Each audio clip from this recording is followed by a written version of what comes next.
जिसको चर्म रोग हो जाता है, जिसका शरीर सफेद पड़ गया, चमड़ी बेकार हो गई, काला पड़ गया, शरीर में कहीं चट्टे पड़ गए, कहीं शरीर में दाने पड़ गए, पूरा चेहरा बेकार हो गया, पूरा शरीर बेकार हो गया, तो क्यों कहते हैं कि एक बीता जब पानी बह जाए, उस बहे पानी को हाथ का लेपन कर कर शरीर पर लगा लिया जाता है, शरीर ठीक होने लगता है।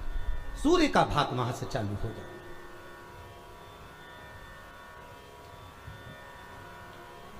शिव पंचायत का बड़ा महत्व है महाराज जी।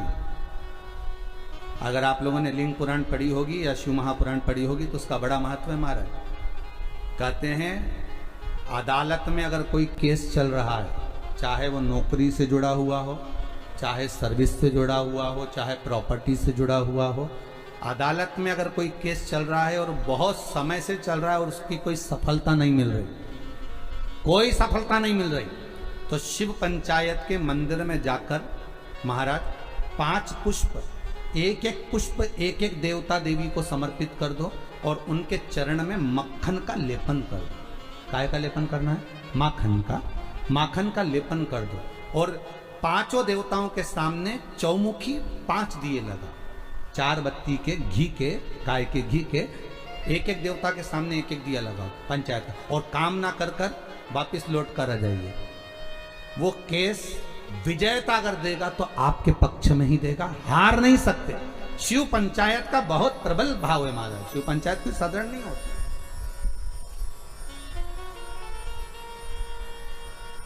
कोई लड़का लड़की का विवाह हुआ हो, तलाक हो गया हो, दूसरी बार शादी नहीं हो रही हो, बहुत परेशान हो गए और विवाह नहीं जम रहा हो, तो शिव पंचायत के मंदिर में बैठकर 5 देवताओं पर जल और उस जल में चंदन मिलाकर चढ़ाया जाता है महाराज। केवल 3 प्रदोष चढ़ा देते हैं, चौथी प्रदोष तक तो बाबा कृपा ही कर देता है महाराज। शिव पंचायत का इतना महत्व है। शिव पंचायत कोई साधारण नहीं होती महाराज। शिव पंचायत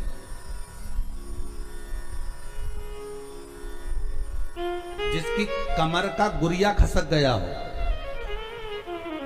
या घुटने की हड्डी खसक गई हो, या हाथ पैर कहीं की भी कोई हड्डी खसक गई है महाराज, और डॉक्टर अपना काम कर रहे हैं, गुरिया नहीं जम रहा, और आपको केवल दवाई से ही अच्छे होना है, तो मूंग, हरी जो मूंग होती है वो शिव पंचायत के मंदिर में कम से कम 5 या 7 दिन तक चढ़ाएं। उसी मूंग को वापस उठा कर लाएं और उसको सुबह सुबह पानी में गलाकर खाना चालू कर दे। बाबा चाहेगा तो 15 दिन नहीं लगते, गुरिया अपनी जगह पर बैठ जाते। शिव पंचायत, शिव पंचायत का बड़ा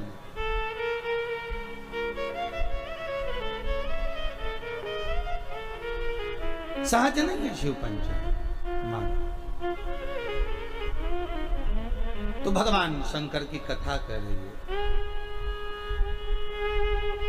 अगर कहा मान लो मैंने कह दिया, ताप्ती कहती है मैं पिताजी से पूछूं, तो पिता से कहा पिताजी आपके शरीर पर इतनी ताप पड़ती है, ए बाबुल, ए पिता। ताप्ती छोटी थी तो कह देती थी पिता से तुरंत जाकर। छोटी बेटी में और बड़ी बेटी में अंतर होता है। बड़ी बेटी मर्यादा में रहती है, बोलती कम है, और छोटी तो तड़ तड़ बोल बुला के बोझ जाए।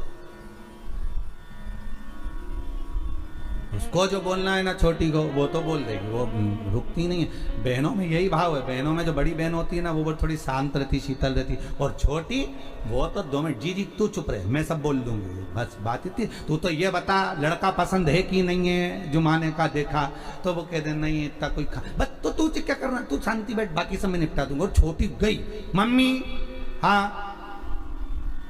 तुम जीजी की शादी जहां कर रही हो ना, अच्छा नहीं लग रहा है, बताओ। वो बड़ी नहीं बोल पाई, इसने जाके बोल दिया और सबके सामने बोल दिया। ले तो दूल्हा भी वहीं बैठा था। बापड़े ने सोचा चलो वापिस से चलो, क्या करे। जब यही बोल रही है तब छोटी छोटी बोलती नहीं, बड़ी बोलेगी नहीं, और छोटी तुरंत हो बोला बोल चली बस जा।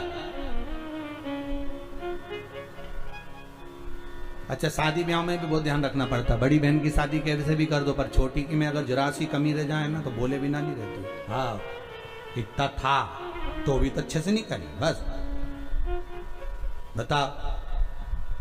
छोटी छोटी होती है, हम तो कहते छोटी खोटी भी होती है। छोटे खोटे बहुत उद्यमी भी रहते, बोलने में भी एकदम फटाक जो बोलना है बोल दिया।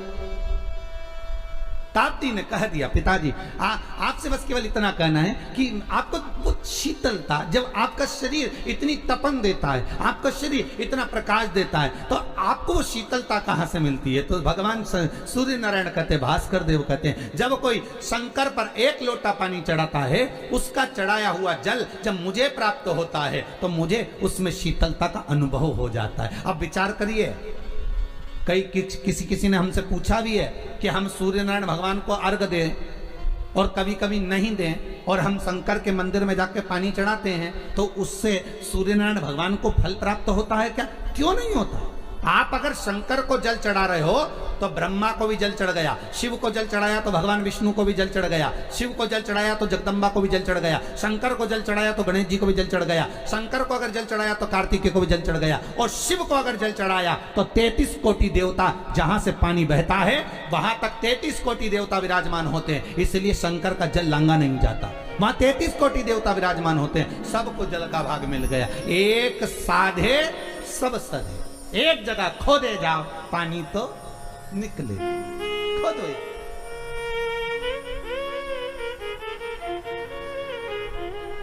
मिल गया।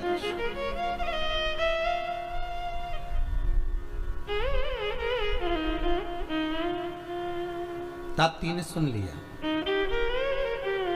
जी पिताजी को शंकर जी से भाग प्राप्त होता है, इसलिए तपन नहीं होता। मैं तुझे एक बात कहूं, तू ठाकुर जी को बाद में भजना, कन्हैया को बाद में प्राप्त करना, सांवरिया की तू बाद में हो जाना। पहले एक निवेदन करती हूं, पहले शंकर का अनुमोदन कर, शिव का अनुमोदन, शिव का स्मरण, हाँ शंकर का स्मरण, हाँ। यमुना जी बोली, पर पिता से मेरे को ये पूछना पड़ेगा कि मैं शिव का स्मरण तो करूंगी, जब तो करूंगी तब तो करूंगी, पर फल कहां मिलेगा? फल कहां मिलेगा? बहुत ध्यान दीजिएगा महाराज। शिव महापुराण की कथा कहती है, देवलोक में कितना भी अच्छा काम कर लेना उसका कोई फल नहीं मिलता। फिर से बोलो एक बार, किस लोक में? देवलोक में। देवलोक में जाकर तुम भगवान का भजन करोगे, उसका कोई फल नहीं मिलेगा। बहुत ध्यान दीजिएगा। देवलोक में जाकर तुम कथा सुनोगे, उसका कोई फल नहीं मिलेगा। देवलोक में जाकर तुम दान दोगे, उसका कोई फल नहीं मिलेगा। देवलोक में जाकर तुम एकादशी का व्रत करोगे, उसका कोई फल नहीं मिलेगा। देवलोक में जाकर तुम चाहे अन्न दान करो, वस्त्र दान करो, स्वर्ण दान करो, मुद्रा दान करो, कन्या दान करो, गौ दान करो, उसका कोई फल नहीं होगा। फल केवल मृत्यु लोक में ही मिलता है। तो यमुना जी ने पूछा अपने ताप्ती से, और ताप्ती के साथ संध्या देवी से, और सूर्य नारायण की साक्षी थी। आज पहली बार यमुना मैया मुख से शब्द निकाल कर कहती है, पिताजी मैं अगर शंकर की पूजन करूंगी तो मुझे फल मिलेगा क्या देवलोक में? अरे किस्मत वाले हो मृत्यु लोक में रहने वाले। इस पृथ्वी पर जन्म अगर तुम्हारा हुआ है तो तुम किस्मत वाले हो। इस भूमंडल पर अगर आप पैदा हुए तो किस्मत वाले हो। सूर्य नारायण भगवान के शब्द सुनिएगा कि सूर्य नारायण भगवान क्या कर रहे हैं। सूर्य देवता कहते हैं, सुन यमुना ए कालंदी, ए यमुना सुन यमुना, ए संध्या की पुत्री, ए भास्कर की पुत्री सुनो। इस देवलोक में चाहे तुम उपास कर लो, दान कर लो, पुण्य कर लो, सत्कर्म कर लो, उसका कोई फल तुम्हें नहीं मिलेगा। अगर तुम्हें फल चाहिए तो तुम्हें मृत्यु लोक में जाना पड़ेगा। तो यमुना जी बोली, पिताजी मैं मृत्यु लोक में जाऊंगी और वहां अगर मैं तप साधना करूंगी तो मुझे फल मिलेगा? क्यों नहीं मिलेगा? मृत्यु लोक की भूमि केवल एक ऐसी भूमि है। देवलोक में देवता बसते हैं, मृत्यु लोक में महादेव बसता है। मृत्यु लोक की भूमि केवल एक ऐसी भूमि है जहां पर अगर व्यक्ति थोड़ा सा भी भजन करता है, पुण्य करता है, दान करता है, सत्कर्म करता है, नाम जाप करता है, तो उसका किया गया फल उसको तुरंत प्राप्त हो जाता है। कथा के दूसरे दिन की कथा याद करिए। आपको कहा था एक व्यक्ति इतना कंजूस था, उसने केवल कचरे का दान दिया था, और सांप अंदर आ रहा है और वो कचरा उसको रोक रहा है। हमारा किया गया दान, हमारा किया गया पुण्य, हमारा किया गया सत्कर्म, हमारा किया गया भजन, हमारे द्वारा किया गया गौ माता को दान, हमारे द्वारा किया गया मंदिर निर्माण में दान, हमारे द्वारा किया गया वृद्धजन को दान, हमारे द्वारा किया गया ब्राह्मण भोज को दान, हमने जो दान करा, चाहे कन्या को, गऊ को, जिस रूप में दान करा, हमारा करा दान हमारे सामने आकर एक ना एक दिन खड़ा जरूर होता है। चाहे तुम्हारे को वेंटिलेटर पर ले जाकर भी अगर पटक दिया जाए तो तुम्हारा किया गया दान वहां भी आकर खड़ा हो जाएगा और वेंटिलेटर से उठाकर वापस घर पर लेकर आ जाएगा। ये वो दान, वो सत्कर्म, वो पुण्य तुम्हारे सामने आएगा, कोई दूसरा नहीं।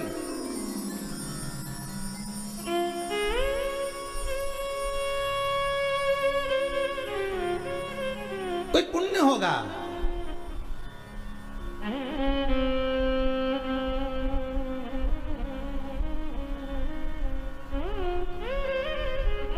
अरे उस क्षण को याद करो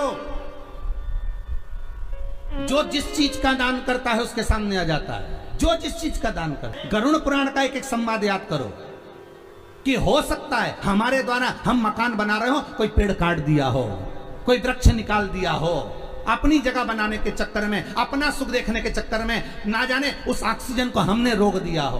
तो आज हो सकता है ऑक्सीजन हमारे तक नहीं पहुंच पा रही है। खुद के भी तो कर्म भाव को फिर स्मरण किया जाए कि हो सकता है, तो भगवान से क्षमा मांगो, याचना करो उसके आगे कि हो सकता है मैंने पूर्व में कोई गलती करी होगी, पर मेरे नाथ, हे शंभु, हे त्रिकालदर्शी, हे कैलाशी, है विनाशी, कुछ ऐसी कृपा कर दे कि अब वो गलती नहीं करूंगा। हो गया, मेरे से गलती हो गई थी, मैंने हो सकता है पीपल का वृक्ष कटवाया हो, बेलपत्री का वृक्ष कटवाया हो, और भी आम के पौधे, ना जाने कितने बगीचे कटवाए होंगे। जब मैंने कॉलोनी काटी होगी, जब मैंने प्रॉपर्टी बनाई होगी, जब मैंने कुछ निर्माण करा होगा, ना जाने कितने ऑक्सीजन देने वाले इन वृक्षों को काटा होगा, तो उसका भाग हो सकता है मेरे कर्म में लिखा होगा, पर आज क्षमा मांगता हूं कि अब नहीं होगा। उस परमात्मा से भले पलंग पर पड़े हो पर क्षमा याचना कर लो, उससे मांगो क्षमा। वो पिता है और बाप हमेशा अपने बच्चे को माफ कर देता है, ये पक्का है। हो सकता है गलती हुई होगी तो मेरा शंभु, मेरा त्रिकालदर्शी, मेरा कैलाशी क्षमा भी कर दे।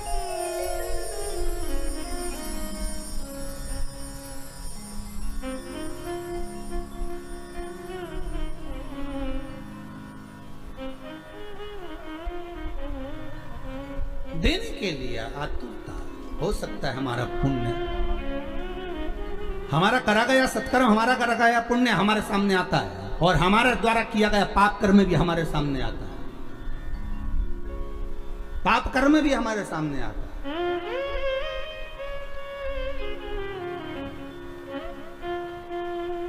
फिर निवेदन करूंगा, मत बुरे कर्म कर बंदे, वरना पछताएगा।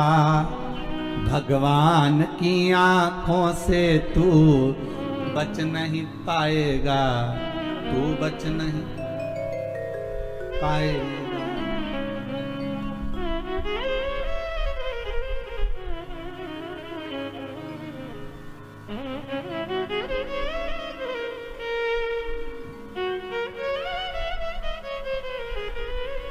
आज एक हमारे भुसावल महाराष्ट्र के एक शिष्य हैं, वो पुलिस में सर्विस करते हैं, ठीक है। तो रणवीर जी करके उनका नाम है। उन्होंने एक प्रश्न किया है व्हाट्सएप पर। प्रश्न बहुत सारे होते हैं, तो उन्होंने सीओर प्रश्न भेजा होगा, वहाँ से हमारे पास आया कि गुरुदेव, जब इतनी बड़ी महामारी चल रही है, इतना बड़ा क्रम चल रहा है, उसके बाद में भी सब अपने अपने घर में बैठे रहते हैं, पर पुलिस वालों को, बेचारों को बाहर लगाया जाता है। हम पुलिस में सर्विस करते हैं और हम कोई बाहर लगाते हैं। हर जरा सी भी समस्या होगी तो पहले पुलिस बाहर खड़ी होगी। युद्ध भी हो रहा है तो उन्हीं को लगाया जाता है, दंगा भी हो तो उन्हीं को आओ आगे, कोई हड़ताल भी करे तो उन्हीं को आगे रखा जाए, बीमारी भी है तो तुम ही आगे आओ। तो ऐसा हमारे साथ क्यों होता है? तो हमने उनको लिखकर भेजा है कि जब अमृत निकला था तो वो कलश जो था ना, उसका भाग अमृत तो सबने पी लिया था, पर जो खाली जो लोटा था ना, वो तुम्हारे खाते में आ गया था। और तुम्हारे खाते में जब वो खाली लोटा आया, पर दुनिया के लोगों ने देख लिया कि लोटा इन्हीं की है मिला है, तो अमृत इन्हीं ने पिया है, तो सबको लगता है कि इनने अमृत पी रखा है, इसलिए इनको आगे खड़ा कर दो। वो लोटा तुम्हारे पास में है, भले अमृत दुनिया ने पिया हो और लोटा तुम्हारे पास है। तो दुनिया ये जानती है कि इनने अमृत तत्व को पी रखा है, इसलिए इनको आगे रखा जाए। और विश्वास रखकर जब आप आगे बढ़ते हो, विक्रम जी, हमने उनको कहा जब आप आगे बढ़ते हो विश्वास रखकर तो बाबा भी तुम्हारा साथ देता है, तुम घबराना नहीं। अगर महामारी में भी अगर आज आप सामने आकर सेवा दे रही है पुलिस प्रशासन, गवर्नमेंट, सरकार, डॉक्टर, सिस्टर, ये आदि कादिक जितने आगे आकर अगर सेवा दे रहे हैं तो आपका साथ देने वाला वो शंभू बैठा है। बस आप सत्कर्म करना, उसका ध्यान अच्छे से करना, उसका स्मरण अच्छे से, वो सुख देगा, वो आनंद देगा। तुम्हें स्वयं भगवान की अमृत नाम मिल गया है तो फिर क्या टेंशन, क्या चिंता। सुख का भान हो, आनंद की अनुभूति हो। यमुना कह रही है कि मैं जाऊं। पिताजी, अगर आप कहते हो कि पृथ्वी पर जाने पर ही फल मिलता है, देवलोक में करा हुआ कोई भी कर्म का फल नहीं है, पृथ्वी पर जाकर किए गए कर्म का फल है, तो मैं पृथ्वी पर जाना चाहती हूँ। भगवान सूर्यनारायण ने कहा तू पृथ्वी पर कहाँ जाएगी, किस जगह पर जाएगी और किसका भजन करेगी? तो सूर्यनारायण भगवान के सामने यमुना जी कहती है, बस जिस शंकर की आराधना मेरे पिता करते हैं उस शंकर का अनुमोदन में करूंगी। किस लिए करेगी? बस मेरा जो स्वरूप है गोरा, मुझे श्याम बनाना है, श्याम के साथ में रहना है, तो मैं कहाँ जाऊं? भगवान सूर्य नारायण ने कहा, मेरे ही द्वारा निर्मित है कालिंदगिरी पर्वत, मेरा ही एक स्वरूप है। कौन सा पर्वत? क्या नाम था? कालिंदगिरी। कालिंदगिरी पर्वत मेरा एक स्वरूप है। यमुना जाओ भूमंडल पर, तुम वहां जाकर तप साधना करो। कालिंदगिरी पर्वत पर यमुना जी चली गई, 12 वर्ष की थी, तप साधना में जो लगी, ऐसी तप साधना करी शंकर भगवान की, ऐसी तप साधना करी, ऐसी तप साधना करी। शंकर भगवान आ गए, कालिंदी मांग तुझे क्या चाहिए? कालिंदी? यमुना जी कहती मेरा नाम यमुना है। शिव कह रहे नहीं, तो कालिंदगिरी पर्वत पर बैठकर तप करिए, तेरा नाम कालिंदी होगा, बोल तुझे क्या चाहिए? यमुना जी कहती हैं बस इतना कर दीजिए कि मैं जिस शाम का भजन करती हूँ उसके जैसा कलर कर दीजिए। शंकर भगवान ने कहा उसके जैसा बनने के लिए तुझे काम करना पड़ेगा। क्या? जल के रूप में तू प्रवाहित होगी और मैं उस जल में एक डुबकी लगाकर बाहर निकलूंगा तो मेरा कलर तुझे प्राप्त हो जाएगा, मेरी भस्म तुझे प्राप्त हो जाएगी। जैसे ही भस्म तुझे मिलेगी तो श्याम वर्ण धारण कर लेगी। और यमुना ने तप साधना करते हुए जल का वेग लिया और उस जल में स्वयं शंकर भगवान ने बैठकर भगवान नारायण का स्मरण करा तो भगवान का जो भस्म थी वो यमुना जी को प्राप्त होकर यमुना का कलर श्याम हो गया, श्याम यमुना हो गया। और यमुना का कलर जब श्याम हुआ, वही यमुना भ्रमण करती करती करती करती जब आगे बढ़ती बढ़ती ब्रजमंडल में पहुंच गई। ब्रजमंडल में पहुंचने के बाद भी यमुना का मन स्थिर नहीं हुआ। वो सांवरा कब मिलेगा, वो सांवरा कब मिलेगा? तो क्या द्वापर तो आन दो, द्वापर तो आन दो। ये कब की कथा है? ये कथा कब की है? सत्ययुग की। अभी आने वाला त्रेता फिर आएगा द्वापर, द्वापर तो आन दो। तो द्वापर आएगा तब तो कृष्ण आएगा, तब तक मैं ऐसे ही बहती रहूंगी जल वेग में। हाँ, क्या चाहती हो बोलो? तो कहा जिस ब्रजमंडल में मेरा सांवरा, मेरा सांवरिया, मेरा कृष्ण प्रगटेगा, उस ब्रजमंडल में मेरा एक महल बनवा दो, मेरे ही जल के ऊपर, मैं उसमें बैठकर साधना करूंगा। यमुना के जल के ऊपर ही एक महल बनाया गया। उस महल में बैठकर यमुना 12 वर्ष की कन्या जब तप साधना में लीन हो गई, कई युग निकल गए, कहते हैं सतयुग गया, त्रेता गया, द्वापर आ गया और यमुना उस कक्ष से, उस कुंज से, उस कमरे से, उस भवन से बाहर नहीं निकली। यमुना तप करती रही और आखिरी में जब यमुना को सूचना मिल गई कि सांवरा प्रकट होकर मेरे घाट के नजदीक में आ गया, पहली बार जब ठाकुर छोटी सी अवस्था धारण कर कर बाहर आए तो वही उस कुंज में, उस भवन में प्रवेश कर गए और यमुना जी का हाथ पकड़ा और भगवान कृष्ण खुद यमुना को निकालकर उस भवन से बाहर लेकर आ गए। यमुना को देखकर सांवरिया बोले तू तो मेरे जैसी दिखती है। मेरा स्वरूप तुझे मिला, तू मेरे जैसी दिखती है। यमुना चरण पकड़ लेती है, कहती है नाथ बस मैं आपकी ही होना चाहती हूं। भगवान ने कहा चिंता मत कर, अभी नहीं, जब मैं बड़ा हो जाऊंगा, मथुरा छोड़ दूंगा, जब मथुरा से जाऊंगा तब कालंदी तुझे लेकर द्वारका जाऊंगा। तू मेरे साथ चलना, मेरी पटरानी बनकर बैठी। जब तक अटकेलियां यहीं करेंगे, यहीं विराजेंगे। सहजता नहीं है ये।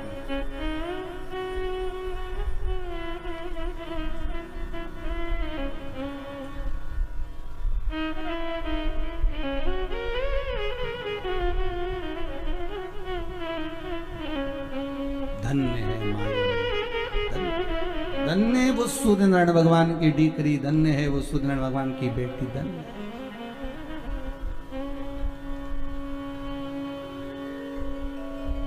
धन्य साधारण नहीं।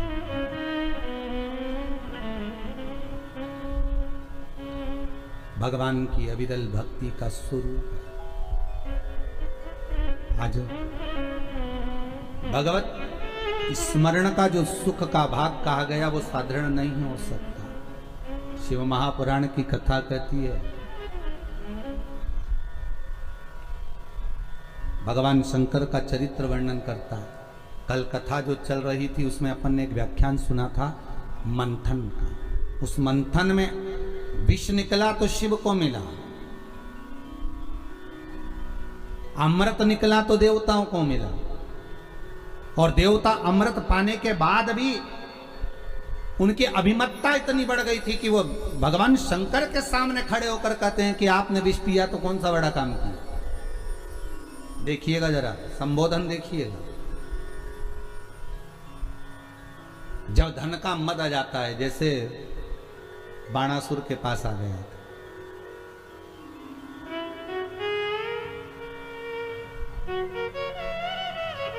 कितना तप करा था बाणासुर ने, बहुत साधना करी। और बाणासुर ने जब तप करा, तप करने के बाद बाणासुर के पास में जब बहुत तप बाणासुर ने कर लिया, शंकर जी प्रकट हो गए, मांगो तुम्हें क्या चाहिए, क्या चाहते हो तुम, क्या मांग रहे हो, क्या दें हम तुमको, बोलो क्या प्रदान किया जाए, हम तुम्हें क्या दे सकते हैं, बोलो। बाणासुर ने कहा अगर आप हमें देना चाहते हैं तो हमारे 1000 हाथ कर दीजिए। शिव जी ने कहा ठीक है, 1000 हाथ दे दिए।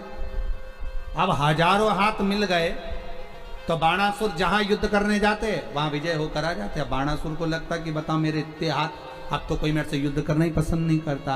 हाथ खुजाते बाणासुर के, तो एक दिन शंकर जी के पास ही पहुंच गया। शंकर जी से बोला भोलेनाथ भोलेनाथ। शंकर जी बोले बोलो क्या बात है, अब फिर वापिस आ गए तुम, क्या मांगना चाहते हो। मांगना नहीं है, आपके साथ युद्ध करना है। शंकर जी ने पूछा मेरे साथ युद्ध काय को। तो बाणासुर कहते हैं अब मेरे इतने हाथ देखकर कोई मुझसे युद्ध ही नहीं लड़ता, सब मेरे सामने हार जाते हैं। अब मेरे से कोई युद्ध लड़ने वाला चाहिए, तो युद्ध लड़ने वाला कोई दूसरा नहीं, तुम मेरे सामने युद्ध करने आओ। शंकर भगवान बैठे थे, पार्वती मैया की आंखों में अश्रु भर गए। मां जगत जननी जगदम्बा रो पड़ी। शिव जी ने पूछा पार्वती तू क्यों रो रही है। पार्वती जी कहती हैं आप कहते थे कि बाणासुर तो मेरा शिष्य है, बाणासुर तो मेरा गण है, बाणासुर तो मेरा द्वारपाल है, और ये बाणासुर तो हाथ सामने आकर कह रहा है कि तुम युद्ध लड़ो, मेरे को तुमसे युद्ध लड़ना। पार्वती चिंता मत कर, चिंता नहीं करना, अपने को टेंशन नहीं लेना हो, है कि चिंता करना। जरा जरा सी बात में तू रोने बैठ जाती है टेंशन लेकर। अब नारी का स्वभाव है, स्त्री है। आप में भी कई माताएं ऐसी होंगी, जरा सी बात टेंशन आ जाए तो रोने बैठ जाए बेचारी, फिर टेंशन आ जाए, फिर अब नारी का स्वभाव है, उसको हो जाता है ऐसा भाव प्रकट हो जाए।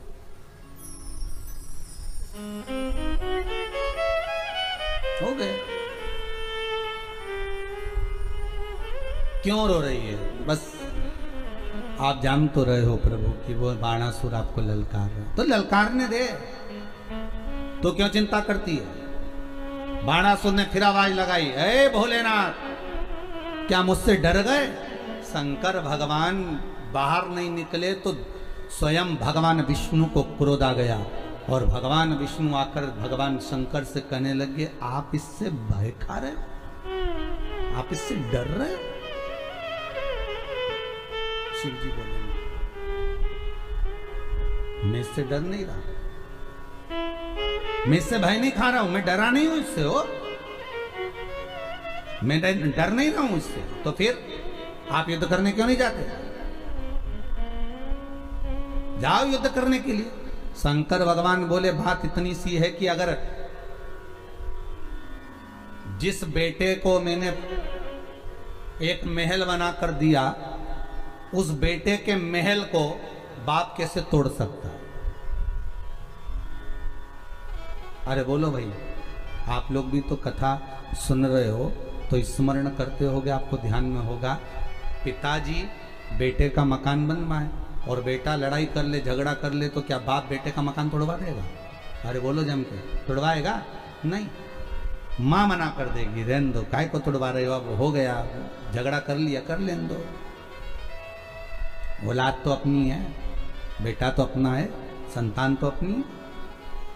पूत कपूत सुने हैं परना माता सुनी कुमाता, कह दिया उसने, कह दे दो,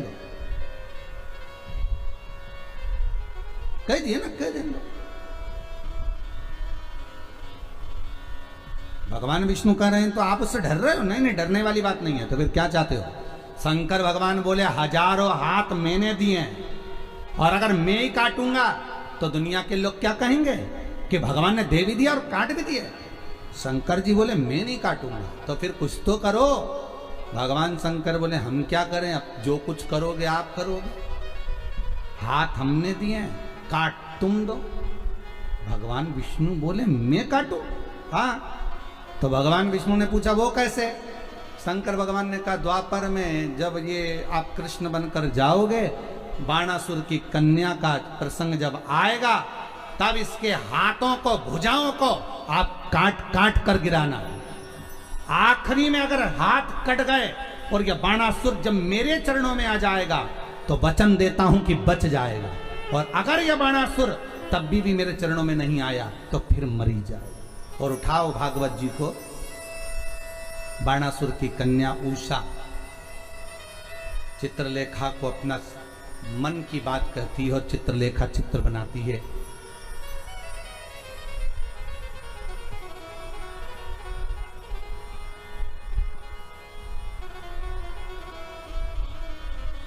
और वो अनिरुद्ध का जब चित्र निर्माण करती है और कहती है, मुझे यही चाहिए।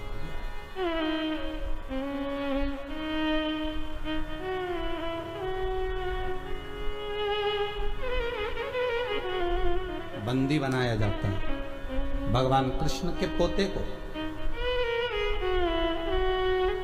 और युद्ध प्रारंभ होता है। बाणासुर जब चले तो शंकर भगवान से कहा, आपने वर दिया था मुझे, जब कहीं युद्ध करने के लिए जाओगे तो शंकर भी तुम्हारे साथ युद्ध करने जाएगा, आप मेरे साथ युद्ध करने चलो। बाणासुर का भगवान शंकर बोले कि मैंने एक बात कही थी, याद कर, युद्ध तो करूंगा, पर युद्ध के मैदान में अगर मेरा रथ खंडित हो गया तो मैं युद्ध नहीं लड़ूंगा, मैं चलता हूं युद्ध करने के लिए। शंकर भगवान तो बाणासुर कहते, किसकी हिम्मत जो आपके रथ को खंडित कर दे, चलिए। भगवान ने नंदी को बुलाया और रथ पर भगवान शंकर चढ़ गए, इधर बाणासुर चढ़ गए। जो सामने रथ पहुंचा तो सामने द्वारकाधीश, बलराम, अर्जुन सब थे, इधर शंकर भगवान, बाणासुर थे, उधर द्वारकानाथ हंस दिए भगवान शंकर को देखकर, शंकर भी मुस्कुरा दिए द्वारकानाथ को देखकर कि वाह प्रभु, आज आप मेरे सामने युद्ध करने आए हो। शंकर भगवान बोले, युद्ध करने नहीं आए, पुरानी हिसाब किताब करना है, हाथ तुम्हारे हाथों से कटवाना, हाथ हमारे हाथों से। हाँ, परंतु दिक्कत एक ही है ना प्रभु, बाणासुर ने कहा है आप मेरी ओर से युद्ध लड़ोगे तो आपको तो लड़ना पड़ेगा। तो शंकर भगवान बोले, तुम काय को चिंता करते हो द्वारकानाथ, अगर इधर शंकर है तो उधर भी शंकर है, तुम जो रथ लेकर आए हो वो अर्जुन का है, और अर्जुन के रथ पर जो ध्वजा लगी उसमें हनुमान बैठा है, और हनुमान मेरा ही प्रतीक है। चतुरता तुम्हें करना है। द्वारकानाथ समझ गए अब क्या करना है, और युद्ध प्रारंभ होने वाला था। इतने में भगवान कृष्ण ने हनुमान को बुलाया, हनुमान इधर आओ। हनुमान जी बोले, बोले प्रभु, बोलिए प्रभु। हनुमान जी इधर आओ जरा। हनुमान जी बोले, बोलो नाथ, राम अवतार में तुमने बहुत साथ दिया हनुमान, अब मुझे कृष्ण अवतार में साथ चाहिए। जी प्रभु, बोलो क्या करना पड़ेगा। कुछ नहीं करना, राम अवतार में तुमने खूब युद्ध लड़ा, अब की बार युद्ध नहीं लड़ना। अब युद्ध नहीं लड़ना, तो फिर क्या करना है। बस अष्ट सिद्धि नवनिधि के दाता, असबर दीन जानकी माता, राम रसायन तुम्हारे पासा। एक रसायन तुम्हारे पास में है, वो भगवान के नाम का है। तुम ऐसी बुद्धि के देव हो, तुम ये बताओ कि शंकर भगवान का रथ कैसे टूटे। तो हनुमान जी बोले, इतनी सी बात, इतनी सी बात 2 मिनट में टूटेगा। वो कैसे। द्वारकानाथ ने पूछा। हनुमान जी बोले, आप मुझे आज्ञा दो, मैं भंवरा बन जाऊं। भंवरा? हाँ,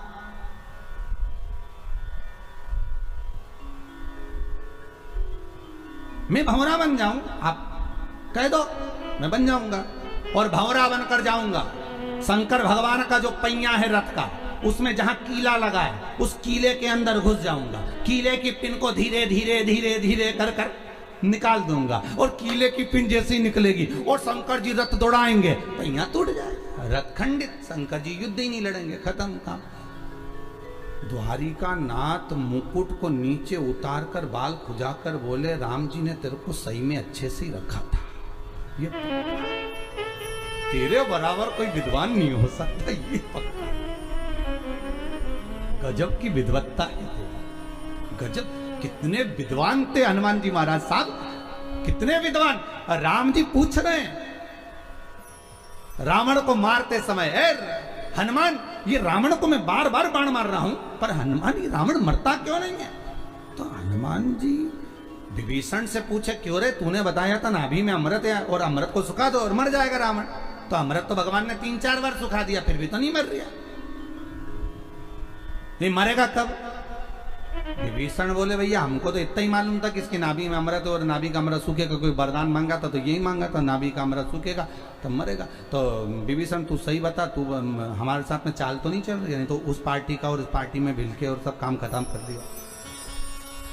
भाई व्यक्ति कब पार्टी चेंज कर दे इसका कोई भरोसा नहीं, और वो भी आज के जमाने में तो कब पार्टी चेंज हो जाती मालूम ही नहीं पड़ता, कौन सी पार्टी का व्यक्ति कौन सी पार्टी में घुस गया। और चुनाव का माहौल चल रहा है, बिल्कुल ध्यान रखना है बाबा, पार्टी चेंज होने में देरी नहीं लगती, आदमी इधर से उधर कब कूद गया। किसी ने पूछा, पहले तो लोटे बनते थे तो उसमें पेंदी होती थी, आजकल तो बिना पेंदी के, तो क्या लोटे में पेंदी नहीं और लोगों में भी पेंदी नहीं है, कब लुढ़क जाए मालूम ही नहीं पड़ेगा। तो पार्टी कब चेंज कर दे। तो हनुमान ने विभीषण से पूछा, तू सही बता ईमानदारी से कि तू हमारी ओर है कि वो रावण की ओर है। विभीषण हनुमान जी से बोले कि सौगंध खा के कहता हूं मैं तुम्हारी ओर। हनुमान जी ने पीछे पलट के देखा, कहीं रावण के रिश्तेदार तो नहीं है, नहीं तो इशारा कर दिया कि मैं तुम्हारी ओर हूं, उंगली इधर कर दे थोड़ी सी कि मैं तुम्हारी ओर हूं। हनुमान थे बड़े, बहुत विद्वान थे। जब हनुमान जी ने लंका में आग लगाई थी ना, तो आग लगाने पर मेघनाथ को गुस्सा आ गया, और मेघनाथ ने इशारा करा मेघों को, जल वृष्टि करो। हनुमान जी ने भी घूर के देख लिया, एक मत कर देना। तो ऊपर से मेघनाथ जब जल को बुला रहे, क्योंकि मेघों का नाथ था, उसको आज्ञा थी कि अब मेघों को कहीं पे भी ले जा सकता है, तो पानी बुलवा रहा था। हनुमान जी ने जो इशारा करा तो बादल ऊपर से बोले, मेघ देवता प्रभु हम मेघनाथ की सुने कि तुम्हारी सुने। हनुमान जी बोले, सुनो उसी की, पर पानी के टैंकर में पेट्रोल भर के लाओ।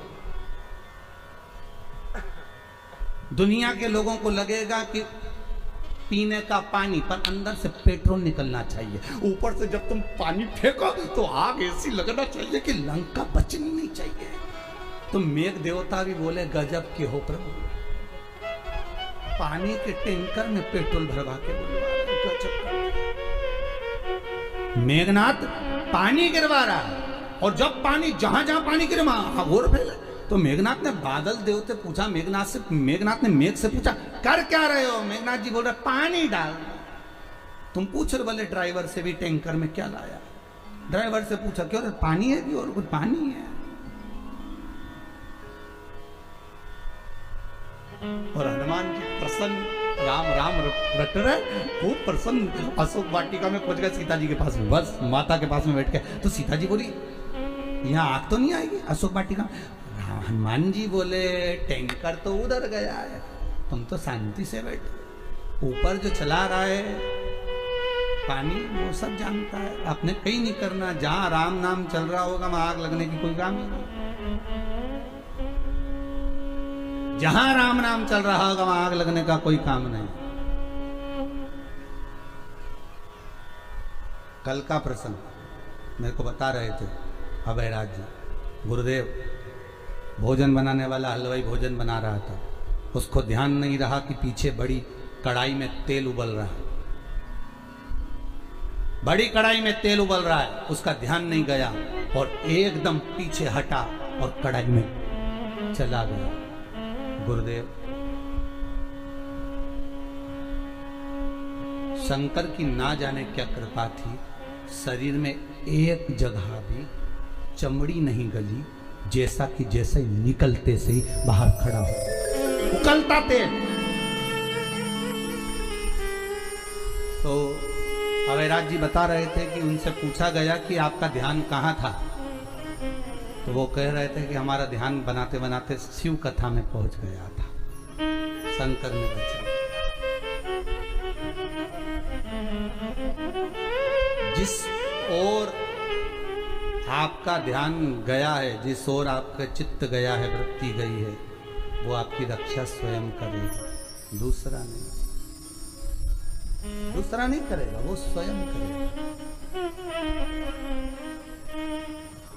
हे हनुमान, विद्वान है हनुमान। हनुमान जी ने फिर विभीषण से पूछा क्यों रे ये बता कि ये रावण मरेगा कैसे? पता नहीं है। तब हनुमान जी ने ध्यान लगाया कि हुआ क्या था ऐसा। ब्रह्मा जी के पास गए, ब्रह्मा जी तुमने वर दिया था ना रावण को? हाँ, क्या वर दिया था? कि नाभि में अमृत सूखेगा और रावण मरेगा। तो वो तो मर ही नहीं दिया, हनुमान जी ने कहा। तो ब्रह्मा जी बोले जब सारे भाइयों चले गए तो इसने एक बार और मांगा था, क्या? कि जो बाण मेरी नाभि में लगेगा वो बाण भी मुझे चाहिए। अच्छा, तो वो बाण किसके पास है? कि रावण के पास। जब तक वो बाण नहीं मिलेगा और राम जी उस बाण को नहीं मारेंगे तब तक रावण मरने वाला नहीं है, भले कितनी बार भी अमृत सुखा दो। हनुमान जी ने सोचा वो बाण कहाँ से मिलेगा। विभीषण से पूछा तुझे मालूम? कि मेरे को तो कहीं नहीं मालूम दादा, वो बाण की नहीं मालूम। तो मैं क्या बताऊँ, मुझे तो नहीं मालूम। अच्छा, तो हनुमान जी पहुंच गए, एक पंडित का रूप रखकर सीधे लंका के अंदर सारे स्त्रियों को बुला लिया, इधर आओ इधर आओ। हाथ देख रहे, तुम्हारा भाग्य ऐसा है, तुम्हारे यहाँ एक बंदा आया था, उसने आग लगाई थी, ऐसा कर रहा था, वैसा कर। बिल्कुल महाराज, बिल्कुल सत्य कर रहे, बिल्कुल सत्य, एकदम सही बोले। और सब बताते बताते बताते बताते मंदोदरी को मालूम पड़ गया। मंदोदरी बाहर आ गई, मंदोदरी ने हाथ दिखाया, मेरा भाग्य बता दो। हनुमान जी बोले तेरे भाग्य में तू ही है कि ऐसी जो तेरे पति को बचा कर रखी है, नहीं तो अभी तक तो तेरा पति भी मर जाता। मंदोदरी बोली बिल्कुल सत्य बोला महाराज, मैं एक ऐसी हूं जो पति को बचाई, तेरे पास में कुछ ऐसा रखा है जिससे तेरा पति बचा है। मंदोदरी बोली महाराज बिल्कुल सत्य कहा, मेरे पति ने तब करा था, एक बाण लेकर आए थे, वही बाण मेरे पति की नाभि में जाएगा तब मरेगा, परंतु वो बाण तो मैं जिस कमरे में सोती हूँ उसके खंबे में मैंने चुनवा दिया। हनुमान जी टूट पड़े और अंदर जाकर खंबा गिरा दिया, गिराकर बाण को निकाला, राम जी को ले जाकर दे दिया, प्रभु निपटाओ, अभी के अभी निपटाओ, निपटाओ, 1 मिनट की देरी मत करना राम जी। और राम जी ने बाण साधा और रावण मर गया। हनुमान जी जैसे बाण ला कर दिए, विभीषण तो चक्कर में पड़ गया। विभीषण बोले ये बताओ राम जी, ये हनुमान है कि और कुछ है? राम जी बोले जानते नहीं हो, शंकर का ये अवतार है, जो कोई नहीं जानता वो आंख बंद करके शंकर सब जानता है। ये सबसे बड़ा ज्योतिष है, त्रिलोकी का नाथ। कितने लोग? त्रिलोकी का नाथ, त्रिकालदर्शी, कैलाशी, अविनाशी, शंभु, सबसे ऊपर बैठता है, सबसे ऊपर, सब देखते। हनुमान जी से कहा जाओ भंवरे का रूप रख कर जाओ। हनुमान जी भंवरे का रूप रख कर गए और वो कीले वाली जगह पर हनुमान जी भंवरा बन कर गए और कीले को निकाल दिया। और इतने में बाणासुर बोला आक्रमण। जैसे ही आक्रमण का तो पहिया टूट गया। शंकर जी बोले हर हर महादेव, अब हम तो युद्ध लड़ेंगे नहीं, हम चले हमारे घर। बाणासुर बोले तुम युद्ध नहीं लड़ोगे तो फिर कौन लड़ेगा। और युद्ध प्रारंभ होना था। बाणासुर ने तो इतने हाथ थे बाणासुर के, चरणों में पड़ गया शंकर भगवान के कि मैं समझ गया आप मेरा अभिमान चूर करना चाहते थे नाथ, मैं समझ नहीं पाया था। ये हाथ मुझे अब नहीं चाहिए, आप ले लो आपके हाथ। शिव जी बोले हाथ भले तुम्हारे पास रखो पर अभिमान के शब्द मत बोलो। अहंकार में तीन गए धन भय भवर वंश, ना मानो तो देख लो रावण कौरव कंस। ये तीनों अहंकार में चले गए। ये अभिमत्ता अगर मनुष्य के वृत्ति में रहेगी,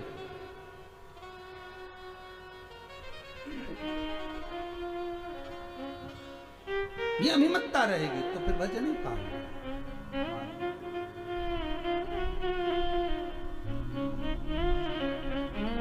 जीवन है तेरे हवाले ओ डमरू वाले, जीवन है। भगवान शिव का एक अवतार है यक्ष अवतार। कौन सा अवतार है? यक्ष। कब लिया था? केवल अहंकार तोड़ने के लिए। और यही जो अमृत पी गए हैं देवता, और ये शंकर जी के सामने जाकर खड़े होकर कहते हैं हमने अमृत पिया है, हमने अमृत पिया है। आप अगर विष पी गए तो क्या हुआ? देखो देवता कौन है? बच्चे। शंकर कौन है इनका? जम के बोलिए, पिता। कभी कभी ऐसा मौका लग जाता है, जरा ध्यान देना, कभी कभी बच्चे माँ बाप के सामने खड़े होकर कहते तुमने हमारे लिए क्या किया, और माँ बाप कह दें कि हमने पढ़ाया, इतना पैसा खर्च करा तुम्हारे लिए, इतनी नौकरी तुम्हारी लगवाई, सब कुछ करा। हाँ, तो ये तो सब माँ बाप करते,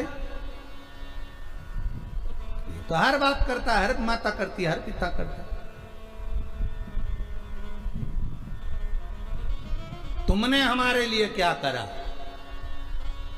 ये तो हर माँ बाप करते हैं, बच्चों को पढ़ाते लिखाते आगे बढ़ाते और साथ में उनके लिए पढ़ाई लिखाई में खर्च भी करते हैं खर्चा इतना। तो तुमने कौन सा अलग से कर दिया? यही बात यहाँ आ गई। देवताओं ने अमृत पीने के बाद भगवान शिव से कहा तुमने विष पिया तो क्या किया? अब अगर बच्चे इस तरह से बोलेंगे तो माँ बाप क्या बोलेंगे बताओ? माँ बाप यही बोलेंगे ना, बेटा तुम्हारी भी औलाद है। बोलो सही है कि गलत है? अब बच्चे क्या हुआ? अगर बच्चे कहेंगे कि एक माता पिता तुमने हमारे लिए करा क्या, तुमने पढ़ाया लिखाया, तो ये सब करते हैं, तो माता पिता यही कहेंगे ना कि हमने कर दिया जो करना था। अब तुम्हारी भी औलाद है, वो बताएगी तुमको कि तुम क्या करते हो उनके लिए। जैसा करोगे, जम के बोलिए, वैसा भरो। एक गीत था पहले लोग गाया करते थे, जो पूजेगा वही पाएगा, तेरा किया आगे आएगा। तूने जो पुण्य करा वो तेरे सामने है, तूने जो दान किया वो तेरे सामने है, जो तूने सत्कर्म किया वो तेरे सामने है। फिर निवेदन करूंगा, आज पूरे भारत की भूमि, क्या पूरा विश्व में कोरोना महामारी जैसी जंग चल रही है। निवेदन है, इस कोरोना से डटकर लड़ना है, पर उस परमात्मा को नहीं भूलना, अपना सत्कर्म करना मत छोड़ना। और अगर हमने दान नहीं किया, पुण्य नहीं करा, सत्कर्म नहीं करा, भजन नहीं किया, तो उस परमात्मा को धन्यवाद देना मत भूलना कि तेरा दिया गया ये शरीर, हम तेरे बच्चे। बच्चे गलत हो सकते, माँ बाप नहीं, परमात्मा गलत नहीं हो सकता। रोज प्रतिदिन जब पूजन करने बैठो तो भगवान से रोज क्षमा मांगो, विनती करो, भगवान कृपा करो, इस कोरोना महामारी को समाप्त कर दीजिए। बस निवेदन स्वीकार कर लीजिए।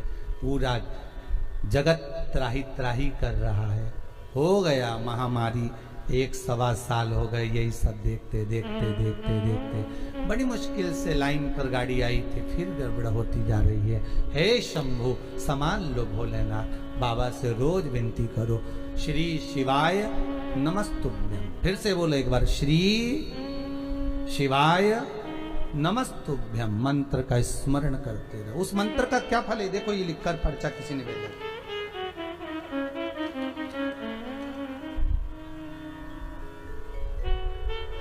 कानपुर से आए हैं कोई, अब इन्होंने पीले कलर का पर्चा है इनका। कहाँ बैठे हैं जिनने लिखा है? कानपुर से हैं कोई। गुरुदेव,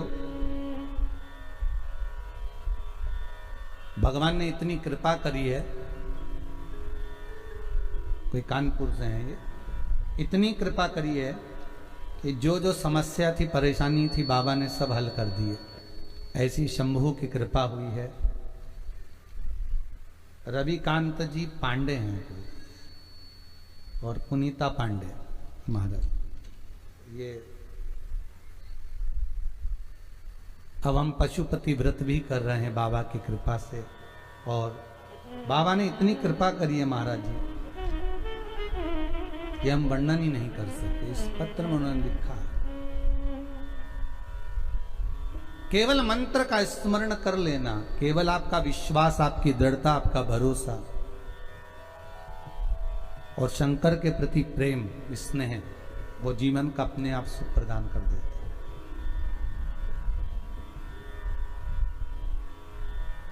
एक और पत्र है कोई, प्रतिभा जी त्रिपाठी हैं, अमेठी प्रतापगढ़ से आई हैं। आप ही आए।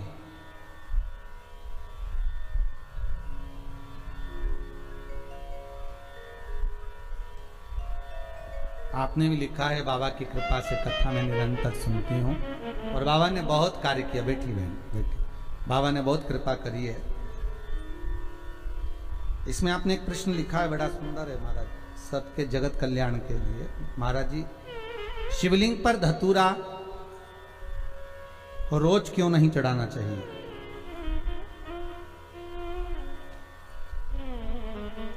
अच्छा प्रश्न है।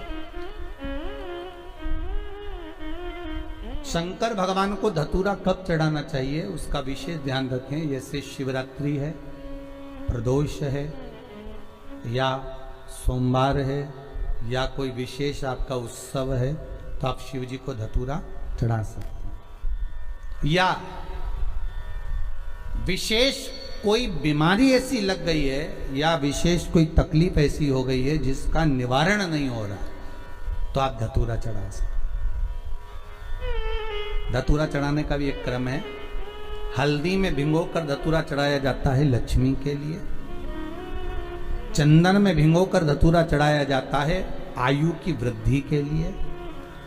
अबीर, अबीर एक सफेद कलर का बॉर्डर होता है। अबीर, गुलाल जो होती है, गुलाल में अबीर डलता है, चमकदार, आपने देखा होगा अबीर होगा। तो अबीर में धतूरा जो डुबो कर चढ़ाया जाता है, अबीर को लगाकर चढ़ाया जाता है, वो रोग मुक्ति का होता है। काय के लिए होता है वो? रोग मुक्ति, रोग की मुक्ति। धतूरे का भी एक स्मरण होता है महाराज। बहुत भारी रोग है, बीमारी लग गई है, डॉक्टर अपना काम कर रहे हैं, घर का व्यक्ति बहुत बीमार हालत में पड़ा हुआ है, तो बेलपत्री के वृक्ष के नीचे भी शिवलिंग का निर्माण कर कर एक धतूरा समर्पित करा जाता है, जिससे रोग से मुक्ति होती है। उसमें ना तो हल्दी लगाई जाती है, ना चंदन लगाया जाता है, ना अबीर लगाया जाता है, केवल धतूरा चढ़ाया जाता है। रोग। श्री शिवाय नमस्तु। अहंकार से वंचित हो जाएगा, पर देवता पुत्र हैं और शंकर इनके पिता हैं, और आज देवता कर करें कि आपने विष पिया तो कौन सा बड़ा काम कर दिया। पार्वती जी की आंख में जल भर गया, आपके सामने अमृत का पात्र तक नहीं आया। देवता विष लेकर आ गए पर अमृत लेकर आपके सामने नहीं आया, और वो अमृत देवता खुद पी गए, और आज आपके सामने आकर करें कि आपने करा क्या।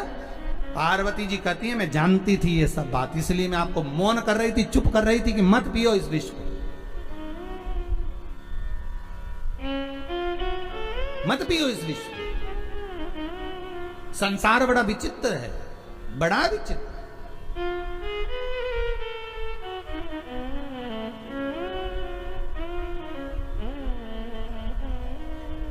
पार्वती जी शिव जी से कहीं तो शंकर भगवान पार्वती को बिठाए नंदी पर। काय पर बिठाए?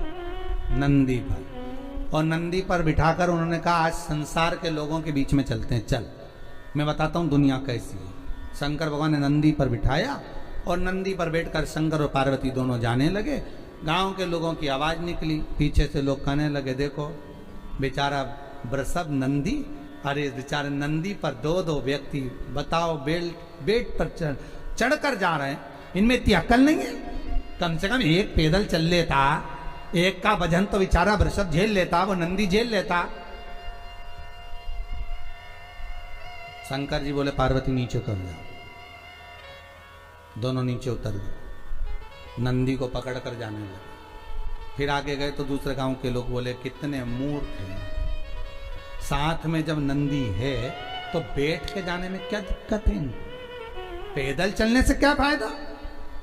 नहीं होता तो बात दूसरा था, साधन नहीं है, पर साधन है तो बैठ कर जाओ, बैठ के चलिए। शिव जी बोले पार्वती अब एक काम करो, अब तुम अकेली बैठ जाओ, मैं तुम्हें लेकर चलता। दूसरे गांव में पहुंचे तो दूसरे गांव के लोग बोले बताओ कैसा लुगाई का गुलाम है, पत्नी को बिठा कर ले जा रहा, खुद पैदल चल रहा, गजब। शंकर जी बोले पार्वती तुम नीचे उतर, अब हम बैठेंगे, तुम पैदल चलो। फिर आगे के गांव में गए तो लोग कहने लगे बताओ कैसा पति है, बेचारी दया तक नहीं आ रही, बेचारी स्त्री इतनी सुंदर, उसको बेल खिंचवा रहा, खुद बैठ कर जा रहा, ऐसा हो रहा, पर देखो वो बेचारी ऐसी हो रही, पैदल चले जा रहे। शंकर जी वापस नीचे उतर गए। पार्वती से कहा कैलाश चलें कि और सुनना बाकी रह गया, कैलाश चलें कि और सुनना बाकी रह गया। पार्वती जी बोली कैलाश चलिए। शंकर भगवान पार्वती को कैलाश ले गए। शिव जी बोले ये संसार सागर है पार्वती, अच्छा करोगे तो लोग टांग खींचेंगे, बुरा करोगे तो लोग टांग खींचेंगे, भजन करोगे तो लोग कह देंगे ये तो पागल हो गई, और नहीं करोगे तो लोग कह देंगे बताओ कहीं छाती पे बांध के ले जाएगी, जोड़ कर जाएगी। ये दुनिया के लोग हैं पार्वती, कहे बिना नहीं रह सकते, इसलिए क्या किसको रोइए, चादर तान के सोइए। आग लगे बस्ती में अपन रहो मस्ती में, क्यों किसके लिए रोना, किसके लिए रोना? हे पार्वती संसार मैंने बनाया है, शंकर कहते हैं बनाने वाला मैं हूं। डमरू बजता है बंद हो जाता है, ये संसार भी उसी तरह है। जब व्यक्ति मरता है 10 दिन तक रोते हैं, 12वें दिन आंसू पुछ जाते हैं, 1 महीना 2 महीना तक याद करते हैं व्यक्ति को नहीं, उस व्यक्ति ने जो काम किया था उसको। वो होते तो केले ले आते, वो होते तो सेवफल ले आते, वो होते तो तुरंत सारा काम कर देते, बच्चों का मुंह देखना पड़ता है। पार्वती संसार सागर में केवल काम का ठोका है, काम के लिए दुनिया याद करती है, धन के लिए दुनिया याद करती है, बाकी का दुनिया का संबंध जैसे ही कोई मरता है मैं हृदय से उसको विच्छेद कर देता हूं। शिव कहते हैं मैं 12 दिन नहीं लगने देता, 10 दिन में भुलवा देता हूं। बस आंख के आंसू पुछ जाते हैं, फिर याद आते हैं कब, जब बेटे को काम बोला वो नहीं कर आया, तब याद आएगा कि वो होते तो काम करते, माँ होती तो काम करती, ये होता तो काम होता, ये व्यक्ति को याद आता है। पार्वती संसार मैंने बनाया है, एक एक व्यक्ति के गुण तत्व उसके भीतर क्या क्या विराजमान करा है मैं जानता हूं।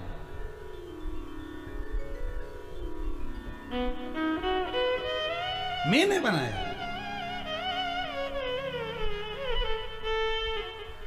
अरे तेरा दिन याद करे क्यों रे मन सुमिरन क्यों नहीं करे। कितने दिन जम के तो बोलो, तेरा दिन याद कर। एक बार जम के बोलो, तेरा तेरा दिन। तेरा मतलब अपन सबको केवल लोग कितने दिन याद करेंगे? तेरा तेरा दिन याद करें, क्यों रे मन सुमिरन क्यों नहीं करे? क्यों ना?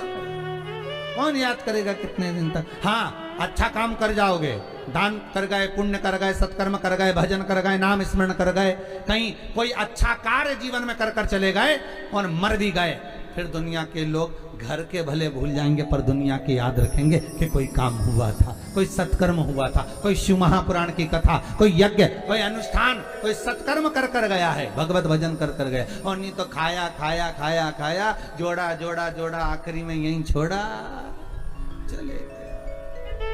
इतना बड़ा फोटो टंग गया, बस प्लास्टिक के फूल की माला और कंडा जला के घी और शक्कर, बस इससे ज्यादा कुछ नहीं दिया। पहले रसगुल्ला खाते थे, अब घी और शक्कर छूट रही है, कुछ नहीं। और फिर भी अहंकार, फिर भी अहम। देवता करे कि तुमने करा क्या? स्पीकर शंकर भगवान बोल रहे, पार्वती घबरा मती, अभी मैं जवाब देता हूं। और भगवान शंकर यक्ष बन गए, और यक्ष बनकर भगवान शंकर ने, जैसे माता सीता ने एक तिनका उठाया था, मां जानकी ने केवल एक तिनका उठाया था, वो तिनके का बल क्या होता है ये जानकी जानती थी।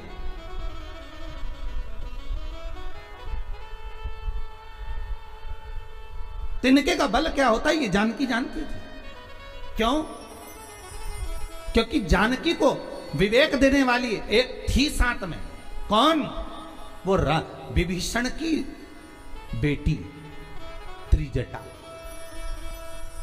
कौन थी साथ में? वो त्रिजटा, विभीषण की बेटी, जो रोज सीता जी के पास में जब रावण सीता को लेकर आया, रसोक वाटिका में रखा, और रखने के बाद रावण ने त्रिजटा से कहा इसको समझा देना, मैं कल आऊंगा। और रात्रि को त्रिजटा ने ऐसा शिव का ज्ञान उस माता जानकी को प्रदान कर दिया। जानकी याद करो, तुम विवाह कर कर आई थी। जानकी याद करो, तुम अपने पति के साथ रहती थी तो किसकी आराधना करती थी? जानकी कहती है शिव की आराधना करती थी। मेरे राम शंकर के उपासक हैं, मेरे राम शिव के उपासक हैं। सूर्य कुल में उनका जन्म हुआ है, पर सूर्य वंश में जन्म होने के बाद भी वो शंकर की आराधना करते हैं। फिर त्रिजटा कहती है तो क्या चिंता करना, मैंने सुना है शंकर एक बार जब यक्ष बने थे, त्रिजटा कहती है सीता जी को, शंकर एक बार जब यक्ष बने थे, देवताओं ने जब अमृत पी लिया, क्योंकि सीता जी का जो अवतार है वो महाराज त्रेता का है। कौन सा है? त्रेता का। ये कथाएं जो चल रही हैं वो सतयुग की चल रही है। त्रिजटा विभीषण के मुख से सुनी थी, विभीषण के मुख से त्रिजटा ने सुना था कि शंकर ने क्या यक्ष बनकर, क्योंकि शंकर के जो 19 अवतार है उसमें एक अवतार यक्ष का है, एक कपाली, पिपलाद आदि जो अवतारों का वर्णन किया गया है, भिक्षुवर, ये अवतार शिव के हैं। रुद्र ये शिव के हैं। उसमें 28 अवतार में से एक अवतार है शंकर का यक्ष। मेरे शरीर में से जैसे पीप निकलता था उसके मैंने फोटो लगाए हैं, आप देखिए गुरु जी। हाथों में से, शरीर में से जो पीप और खून निकलता रहता था, आप लोग आस्था चैनल के माध्यम से वो फोटो टीवी पर देख रहे होंगे, जिसके माध्यम से शरीर में से लगातार ये बीमारी डॉक्टर के हिसाब से नहीं जाती गुरु। सारे डॉक्टर उन हार चुके हैं, और 2012 से मुझे ये बीमारी लगी है कि मेरे पूरे शरीर में सोरायसिस की बीमारी हो गई। साथ में मेरे हाथ और पांव से पीप निकलता, खून निकलता और टपकता। इतनी भयंकर बीमारी थी कि लोग मुझसे दूरियां बना, हथेली खून टपकता रहता, मावात टपकता रहता, सबने दूरियां बना, और पीप बनता, खून टपकता, धीरे धीरे बीमारी फैलती चली गई। हर जगह इलाज करवाया, दिल्ली में एम्स के हॉस्पिटल में, गंगा राम अस्पताल में, रामदेव बाबा के आश्रम में, देहरादून, अंत में बेस अस्पताल दिल्ली कैंट में भी 4 इंजेक्शन लगाए जिनकी कीमत 16 लाख थी। कितनी कीमत थी? 16 लाख। 4 इंजेक्शन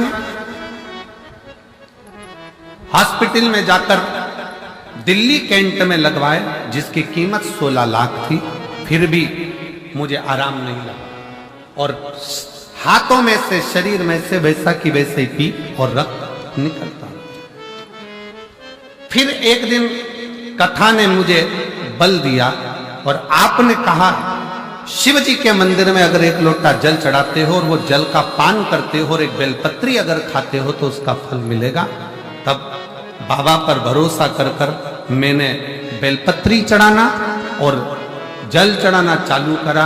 आज मेरे बाबा की ऐसी कृपा हुई गुरुदेव, जो 16 लाख का इंजेक्शन काम नहीं करा, आज बाबा की कृपा से खून निकलना बंद हुआ, सोरायसिस की बीमारी समाप्त हुई और मेरे शरीर से पीप निकलना बंद हुआ। आज मैं पूर्ण स्वस्थ हूं।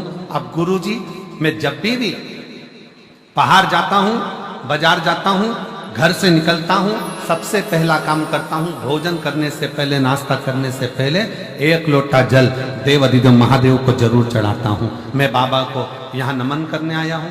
गुरुजी, मैंने शरीर ठीक होने के बाद में कथा 5 पंडाल में सुनने का नियम लिया था।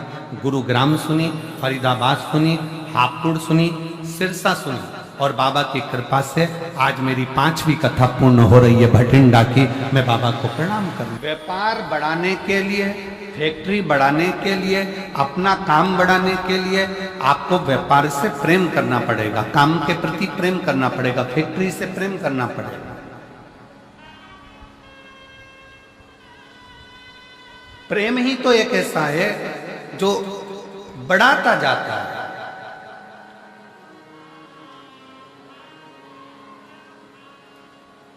एक छोरी ने, एक लड़की ने लड़के से प्रेम करा, लड़के ने लड़की से प्रेम करा। अब लड़की के मोबाइल में बैलेंस नहीं भी है ना, बस वो इतना सा कह दे कि कल मैं तुम्हें फोन नहीं लगाऊंगा। पति ने पूछा, उस लड़के ने पूछा, क्यों? मेरे मोबाइल में बैलेंस खत्म हो रहा है, शायद आज लास्ट है, इसलिए मैं कल फोन नहीं लगा। इतने में तो लड़का बोला, मुझसे तो बोलती, मैं अब भी डलवाता हूं। 1 सेकंड की देर नहीं करी, प्रेम इतना प्रबल था कि उसने बटन दबाई और बैलेंस उसके खाते में आ गया।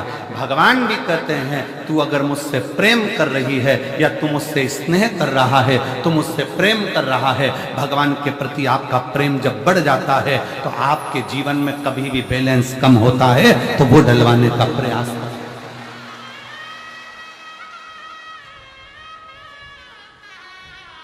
प्रेम बैलेंस को बढ़ा रहा है।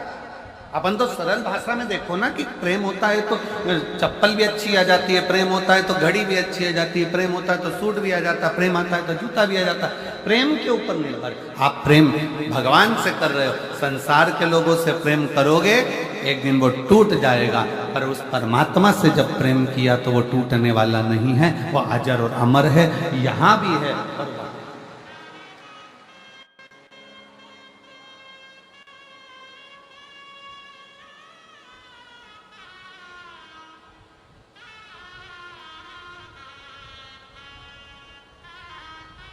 काशी में अलख जगावे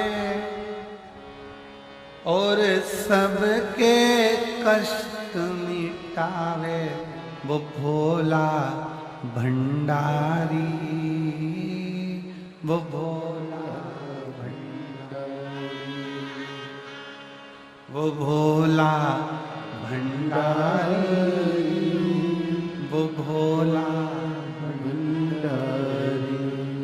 काशी में अलख जगावे और सबके दुखड़े मिटावे, वो भोला भंडारी, वो भोला भंडारी। जिसके जीवन में तकलीफ है, कष्ट है, दुख है, परेशानी है, आपका सुमिरन आपका भजन, आपका कीर्तन, आपका मंत्र जाप, आपका नाम जाप, आपका भगवान के प्रति विश्वास बढ़ाने का प्रयास करो। बढ़ाओ।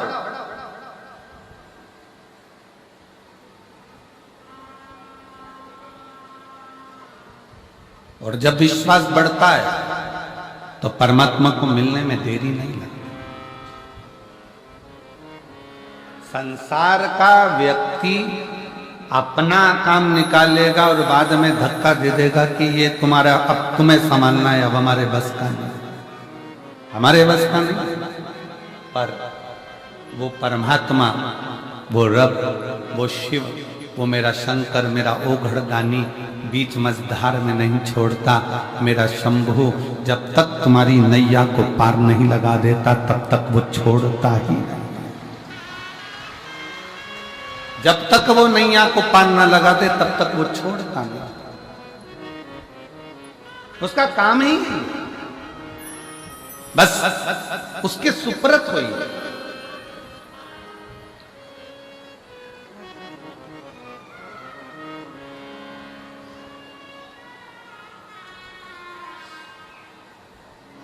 दो तरह के लोग हैं। एक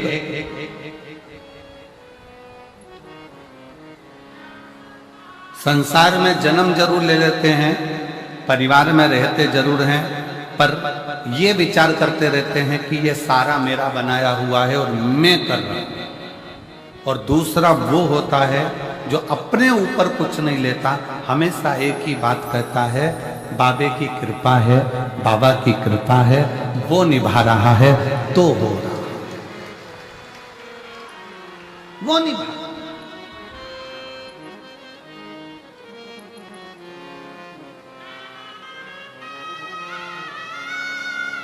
उसकी करुणा, उसकी उदारता, उसकी दया।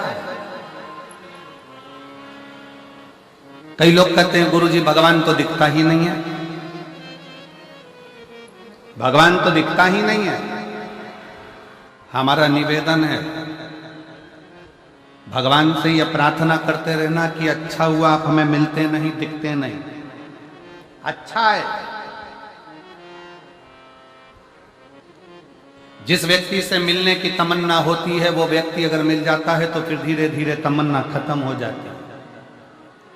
तुम खुद अंदाजा लगा कर देखना, लड़के के लिए लड़की देखी, लड़की के लिए लड़का देखा, दोनों की बातचीत करवाई, होटल में मिलाया जुलाया, बातचीत हुई, दोनों ने बातचीत करना प्रारंभ करी, शादी संबंध पक्का हुआ। रात को 9 बजे से छोरा छोरी बात करना चालू करते हैं, लड़का लड़की तो रात को 2 बजे तक बात करते हैं। और 1:30-2 बजे तक बात करने के बाद भी शादी जब 6 महीने 8 महीने तक बात चलती रही, दोनों के विचार चलते रहे और फिर 6 महीने के बाद दोनों की शादी हो गई। और मालूम पड़े 6 महीने के बाद तो शादी हुई और 6 साल नहीं टिक पाई और मालूम पड़े तलाक हो गया, तलाक हो गया।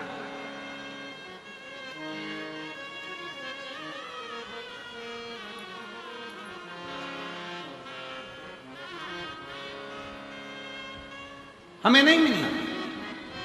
मेरी जीजियों सत्य बात बताना, आप ईमानदारी की बात बताना, आपके पास में जब हरी साड़ी नहीं होती है या लाल साड़ी नहीं होती है या पीली साड़ी नहीं होती है या पीला सूट नहीं होता या नीला सूट नहीं होता, किसी का सूट देख लेते हो तो मन में आता है ऐसा सूट बनवाऊंगी बनवाऊंगी बनवाऊंगी। जब सूट बन गया, साड़ी आ गई, वो साड़ी तुम्हारे पास पहुंच गई, उसके बाद ईमानदारी से बोलो कि उस साड़ी को क्या तुम रोज पहनते हो, उस सूट को क्या तुम रोज पहनते हो? नहीं, तुमने ले लिया, अब तुम्हारा दिल खत्म हो गया कि अब आ गया, अपने पास में नहीं था।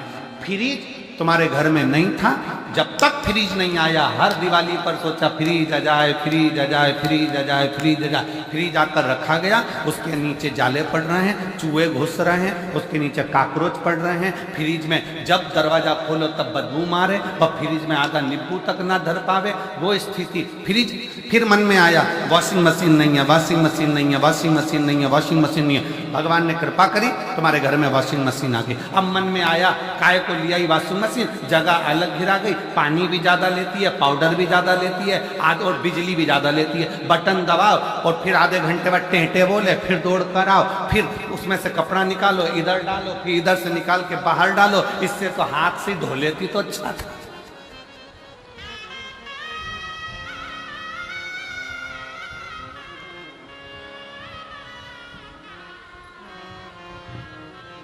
जब तक वॉशिंग मशीन नहीं थी तब तक मन में तमन्ना थी वॉशिंग मशीन आना चाहिए। जब तक बड़ी एलईडी नहीं थी तो मन में तमन्ना थी कि एलईडी आना चाहिए।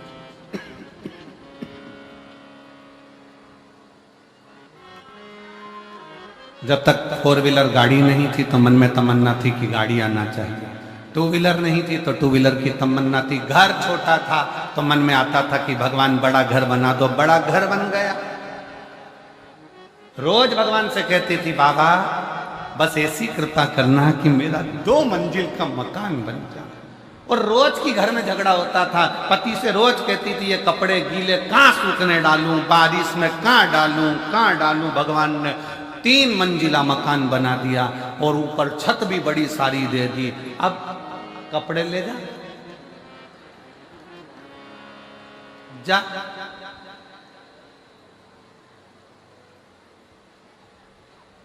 एक बार चढ़ गई, नीचे नहीं आई, ऊपर ही चली गई। अब ऐसे चढ़ने से मतलब क्या?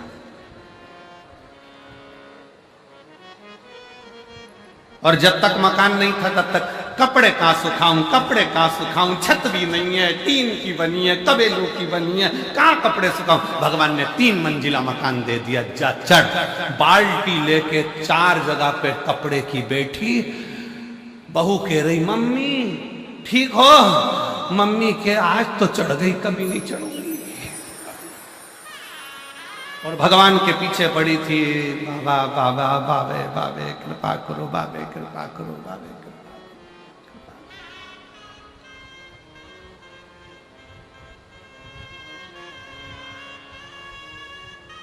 कितनी तमन्ना है रहती। फिर तमन्ना थी घर में एक बहू आ जाए, गरम रोटी खिलाएगी। अब मैं नहीं बोलूं तो अच्छा।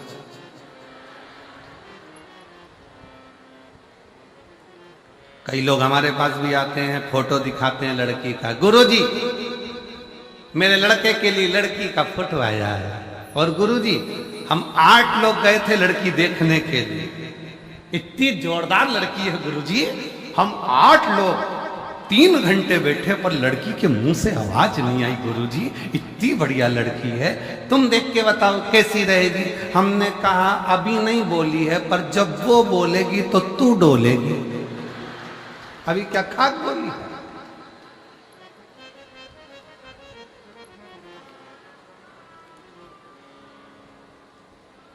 कितने अरमान लेकर बैठी थी, बस बहू आ जाए, बहू आ जाए, बहू आ जाए। अब कमरे में अकेली बैठी, आंसू ढलका कर दिल के अरमान आंसुओं में।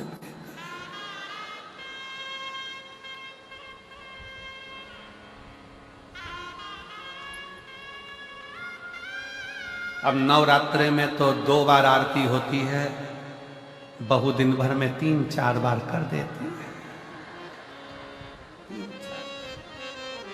और खूब जोरदार करती है।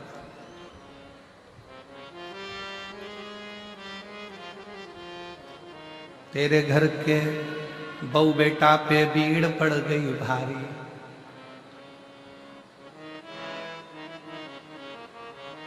ओ भटिंडा वाली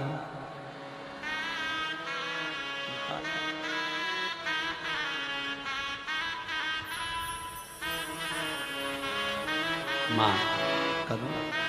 कितनी तमन्ना, कितनी। फ्रिज नहीं है, फ्रिज की तमन्ना आ गया पड़ा है। वॉशिंग मशीन नहीं, वॉशिंग मशीन की तमन्ना आ गया पड़ा है। सामान की तमन्ना, सामान आ गया पड़ा है। बहू की तमन्ना, बहू आ गई, अब विवाद हो रहा है। तो मकान की तमन्ना, मकान मिल गया, तमन्ना खत्म। गाड़ी मिल गई, तमन्ना खत्म। भगवान से कहना कि तुम कभी मत मिलना, तो तुमसे मिलने की तमन्ना बनी रहना चाहिए। तुमसे मिलने की तमन्ना बनी रहना चाहिए। किसी ने एक बहुत अच्छी बात कही, अब ना कर पर्दा कि पर्दा नशी देख लिया, अब ना कर पर्दा कि पर्दा नशी देख लिया, हमने दर पर्दा तुझे माहे जमी देख लिया। तेरे दीदार की थी दिल में तमन्ना, तो तुझे लोग देखेंगे वहां, हमने यहीं देख लिया। हम नजर वालों से तो तू छुप ना सका, जाने जहां तू जहां जाकर छुपा, हमने तुझे वहीं देख लिया।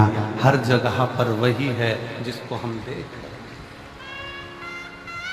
जिसको हम देख।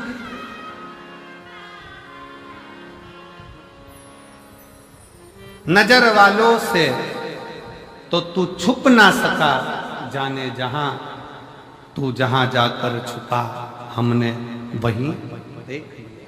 हर जगह पर वो है। ये कभी मन में मत लाओ कि भगवान कब मिलेगा, ये मन में लाओ कि परमात्मा तुझे पाने की ललकता बनी रहना चाहिए। तुझे पाने की ललकता बनी रहे।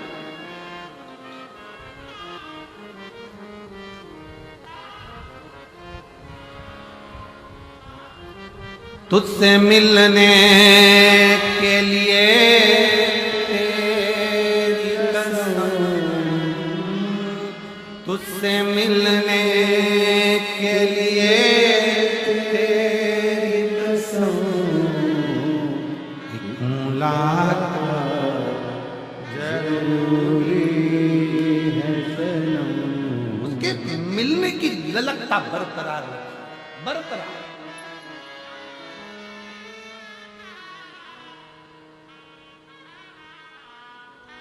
उससे मिलन की ललकता बरकरार रखिए शिव। वो मिले। लोग कहते हैं कि गुरुजी ने मंदिर में जाने का कहा है, एक लोटा जल चढ़ाने का। मेरा निवेदन इस व्यासपीठ के माध्यम से पहले भी हमने कहा है और आज फिर कहते हैं कि जल चढ़ाना मतलब अपना दिल बाबा को पूर्ण समर्पित कर देना। केवल जल नहीं, दिल, मन, चित्त, अपना हृदय शिव को दे दे। भगवान शंकर को प्रदान कर दे।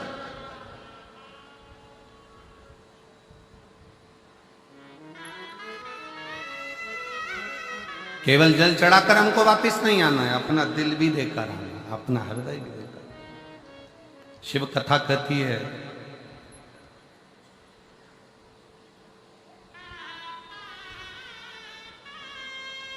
एक बार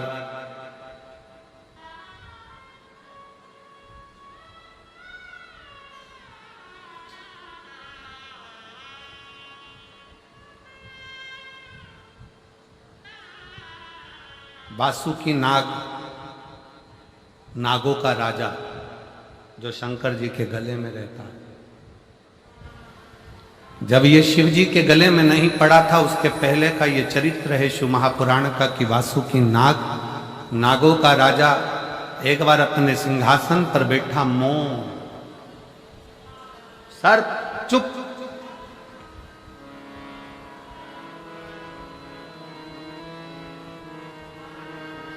और वासुकी नाग की धर्म पत्नी शतशीर्षा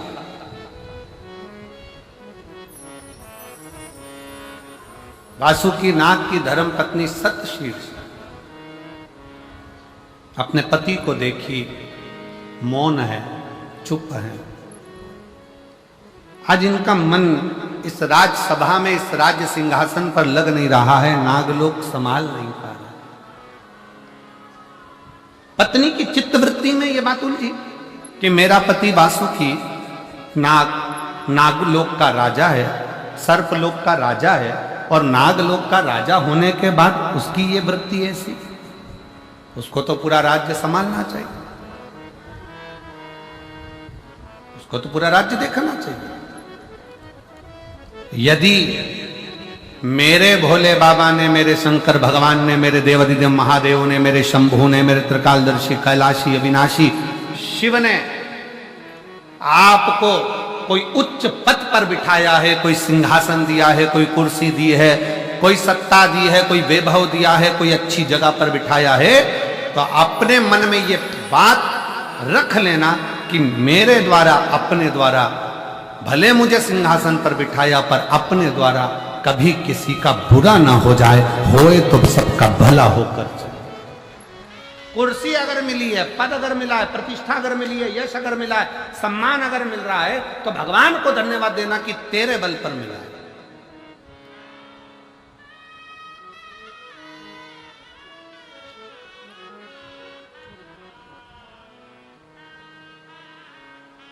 और तेरा ही दिया मैंने खाया पिया है, तेरा शुक्रिया, तेरा शुक्रिया है। मुझे भोले बाबा ने बहुत दे दिया है, तेरा शुक्रिया है, तेरा शुक्रिया। अगर कुछ मिला है तो भगवान को साधुवाद दीजिए, देवता को साधुवाद दीजिए, घर के बुजुर्गों को साधुवाद दीजिए, घर के बुजुर्ग व्यक्ति का सम्मान कर कर कि इनसे कुछ मिला है। एक पत्र अच्छा है, देखिए।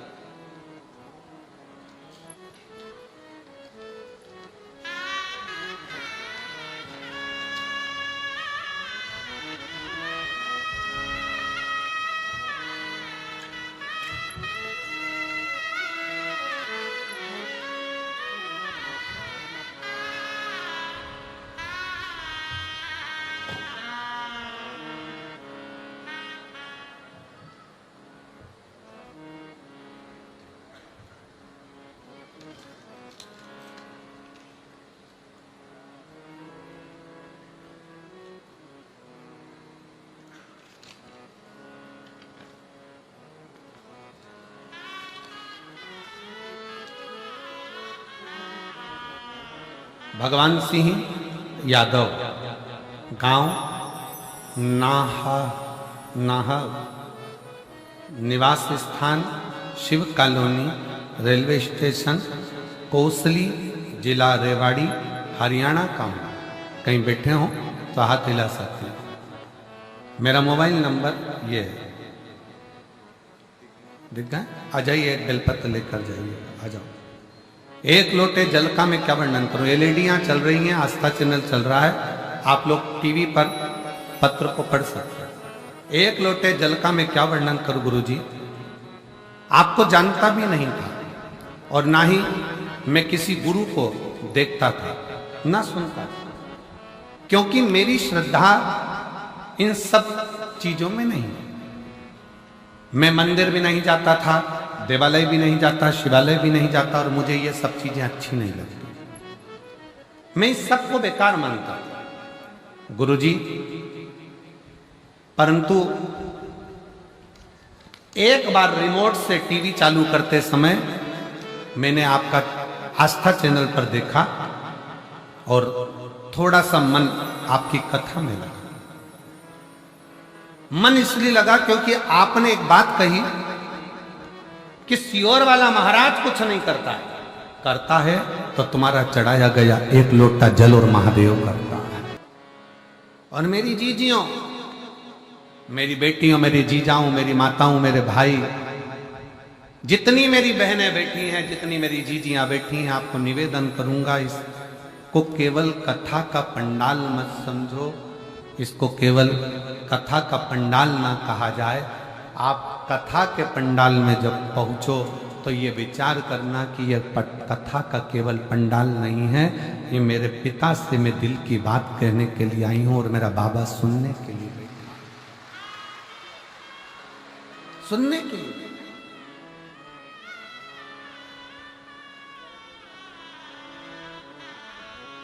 ये कथा तो कल विराम हो जाएगी, सुबह 8 बजे से 11 बजे तक कथा होगी टीवी पर, वही 2 बजे से 5 बजे तक आएगी। कल हो जाएगी सुबह 11 बजे विराम। उसके बाद कथा 21 मार्च से 27 मार्च तक दोपहर में 1 बजे से 4 बजे तक मयाली जशपुर छत्तीसगढ़ में होगी। फिर 1 अप्रैल से 5 अप्रैल तक 5 दिन की शिव महापुराण की कथा महाराष्ट्र के शाहदा में होगी। इसके बाद में कथा 11 अप्रैल से 17 अप्रैल तक रतनगढ़ राजस्थान में होगी। फिर कथा 21 अप्रैल से 27 अप्रैल तक सिंहेश्वर बिहार में होगी। ये कथाएं तो निरंतर चल रही। बस आप किस भाव से आए हो, आप बाबा के आगे कैसे झोली फैलाकर अपने दिल की बात कहते हो, किस तरह से बाबा से प्रार्थना करते हो, ये आपके ऊपर निर्भर है। क्योंकि आप बाबा के दरवाजे पर, द्वार पर, इस कथा के पंडाल तक पहुंचे हो, तो मेरे शंकर से प्रार्थना करना एक दिन मेरा बाबा भी तुम्हारा दुखड़ा मिटाने तुम्हारे दरवाजे तक पहुंचे। उससे विनय करो, निवेदन करो।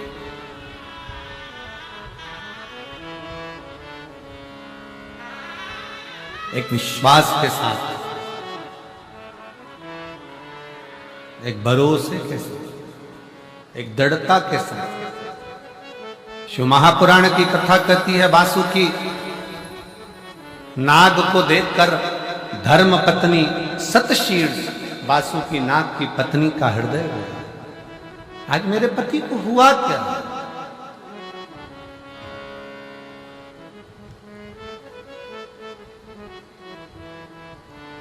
आज मेरे पति को हुआ क्या? ये मौन क्यों, चुप क्यों?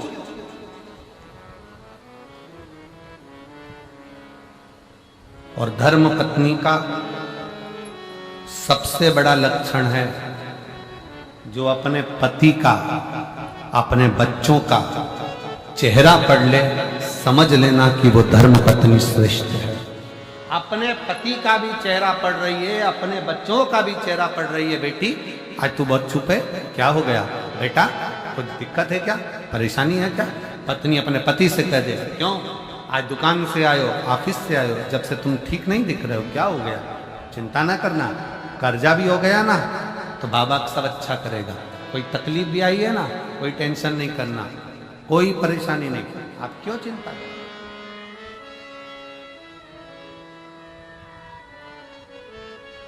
कितने भी हार जाओ, जिंदगी में कितना भी दुख हो, कितनी बड़ी भी समस्या में घिरे हो, और कितना बड़ा भी तकलीफ तुम्हारे जीवन में चल रही हो, कर्जा हो गया, बीमारी हो गई, तकलीफ आ गई, कष्ट हो गया, चाहे कुछ भी हो गया हो, कितनी कितनी दुख की जिंदगी चल रही हो, एक प्रयास करना, किसी के आगे जाकर रोना मती। एक प्रयास करना, एक लोटा जल अपने घर से लेकर शंकर जी के मंदिर तक रोज जाना चालू करो। बाबा धीरे धीरे हाथ पकड़कर मंजिल तक पहुंचा। रोना नहीं। एक पत्र है, देखिए,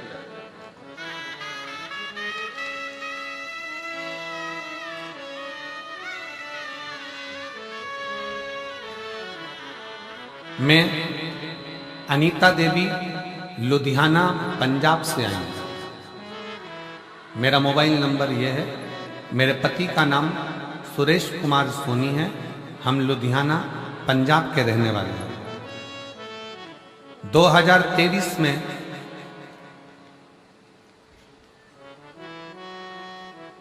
मेरे पति सुरेश कुमार सोनी जी को 2023 में कैंसर हो गया गले में और लीवर दोनों में कैंसर पहुंच चुका था। डॉक्टर कहीं बैठे हों तो हाथ हिलाएंगे। अनीता देवी लुधियाना पंजाब से, पति का नाम सुरेश कुमार सोनी जी। मेरा मोबाइल नंबर ये है। जिन्होंने पंखा भेजा, कहीं बैठे हों तो हाथ हिला सकते हैं और बेलपत्र लेने के लिए आ सकते हैं। मेरे पति को गले में कैंसर है। लीवर तक पहुंच गया, डॉक्टर ने भी हाथ ऊंचे कर दिए। कैंसर हॉस्पिटल में डॉक्टर को दिखाया, डॉक्टर ने हमको एक ही बात कही कि बहुत मुश्किल, अब कंडीशन खराब है। फिर वापस डॉक्टर के पास गए, डॉक्टर साहब कुछ तो कृपा करो, जल्दी से आराम लग जाए, ऐसी कोई व्यवस्था हो। जब घबरा गए, डॉक्टर के पास दूसरे के पास गए तो बताया कि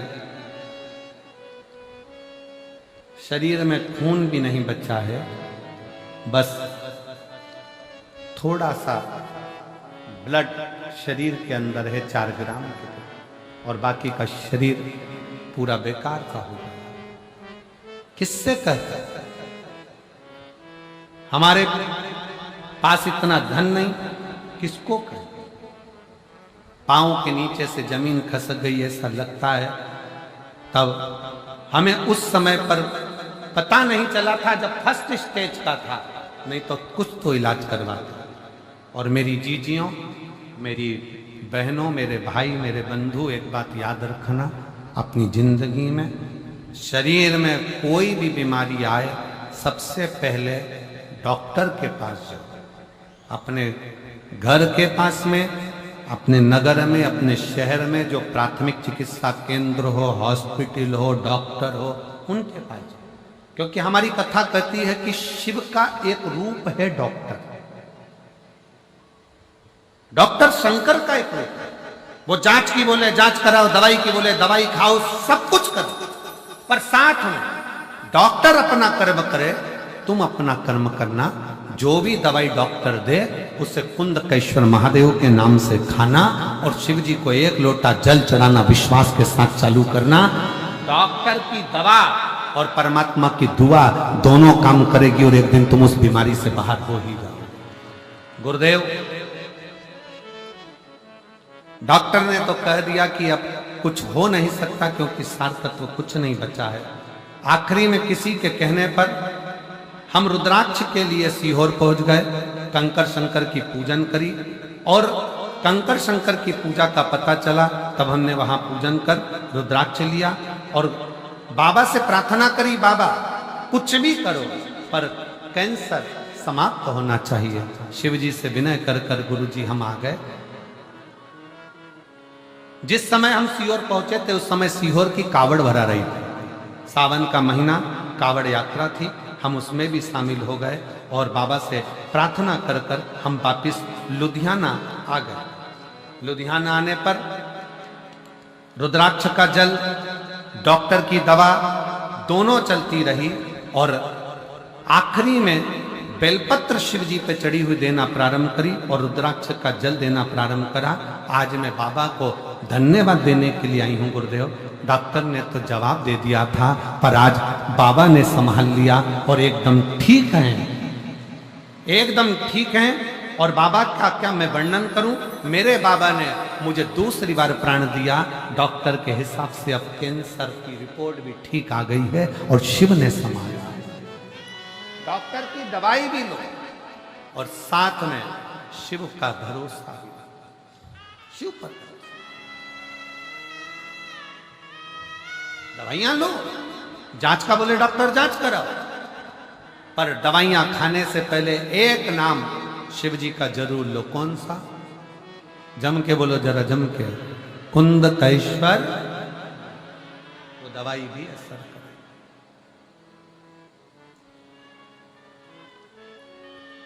और शंभो शरणे मांगू घड़ी दुख काटो, दया करीने दर्शन आप विश्वास के साथ में चलिए। धर्म पत्नी सतशीर्ष को लगा मेरा पति वासुकी दुखी है। क्या दुख है इसको? क्या तकलीफ है इसको?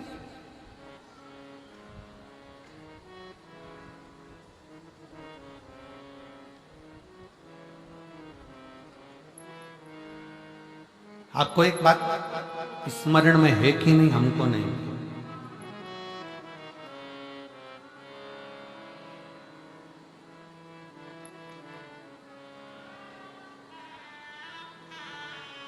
नाग से ज्यादा नागिन में पावर होता है। नाग, सांप कभी बदला नहीं लेता। बदला कौन लेती है?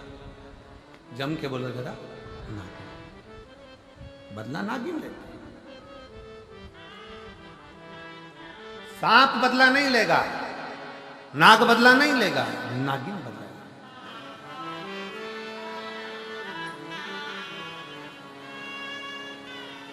वासुकी नाग की धर्म पत्नी सतशीर्ष के मन में यह ग्लानि हो गई, मेरा पति दुखी है, मेरा पति दुखी।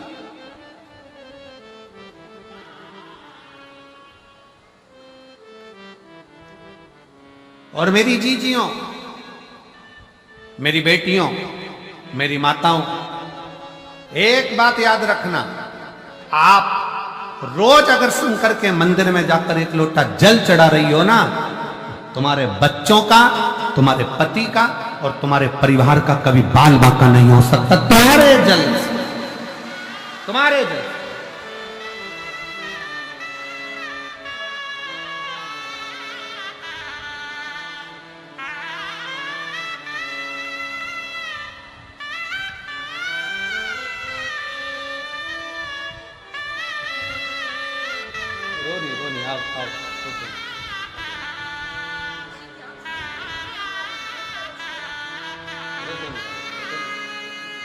रोते नहीं, आंसू पोछ के, आंसू पोछ, आंसू पोछ, आंसू पोछ, आंसू पोछ।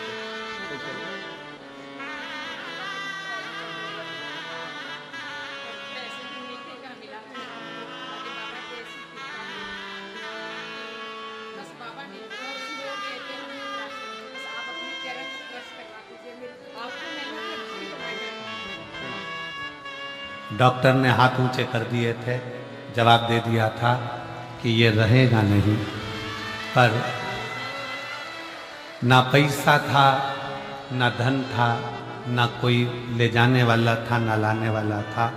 तब शिव के आश्रित हो गए और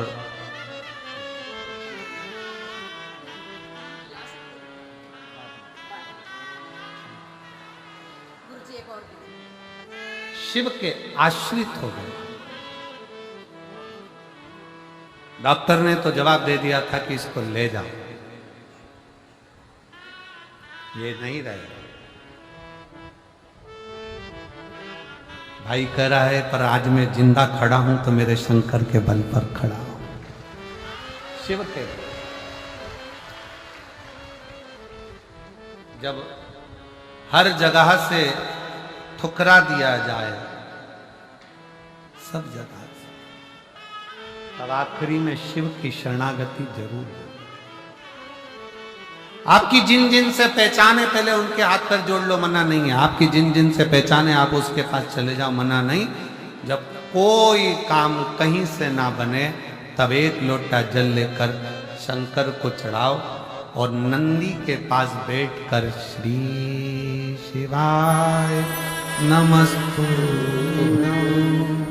श्री शिवाय नमस्तुभ्यं, श्री शिवाय नमस्तुभ्यं, श्री शिवाय नमस्तुभ्यं, श्री शिवाय नमस्तुभ्यं, श्री शिवाय नमस्तुभ्यं।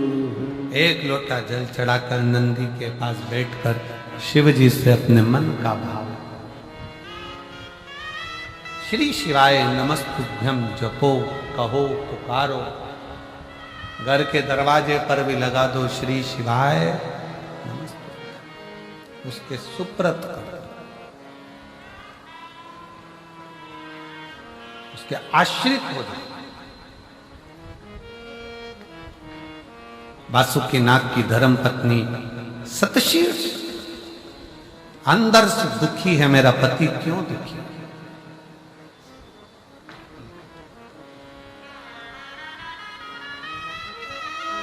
चाहत, प्रेम, चाहत जब होती है, प्रेम जब होता है, तो एक को दुख होता है तो दूसरा रोता है।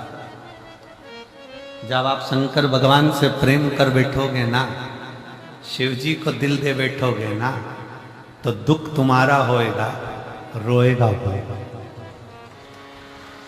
दुख तुम्हारा होगा, रोएगा। तकलीफ तुम्हारी होगी, आएगा। कष्ट तुम्हारा होगा, निभाएगा।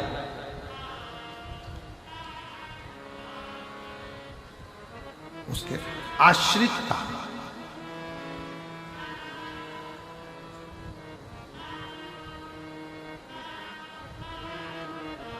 उसकी शरणागति बहुत जरूरी है, बहुत जरूरी। जो बोले सो निहाल, शरणागति बहुत जरूरी।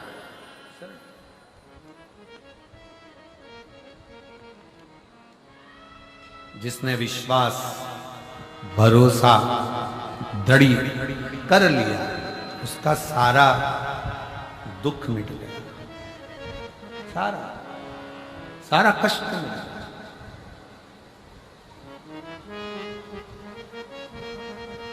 शतशीर्ष वासुकी नाग की धर्म पत्नी की आंख में जल भर गया। मेरे पति दुखी हैं। पति से जाकर पूछा, तुम्हारे दुख का कारण क्या है? पति बोले कुछ नहीं। ये पुरुषों की एक बड़ी आदत है, बहुत बड़ी आदत। ये मेरे जीजा उनकी, ये मेरे बेटा उनकी, ये मेरे पिताओं की, ये मेरे बाबाओं की, पुरुष की सबसे बड़ी आदत होती है, वो दुख अपने अंदर रखता है, किसी से कहता नहीं। और दुनिया कहती है कि तुम्हारा पति बड़ा अकड़ में रहता है, बात नहीं करता है। अब कौन समझाए? एक नारी अपने दुख को सबको कह सकती है, पर एक आदमी अपने दुख को कहता है तो किससे कहे? लोग कहेंगे पुरुष होकर रोता है।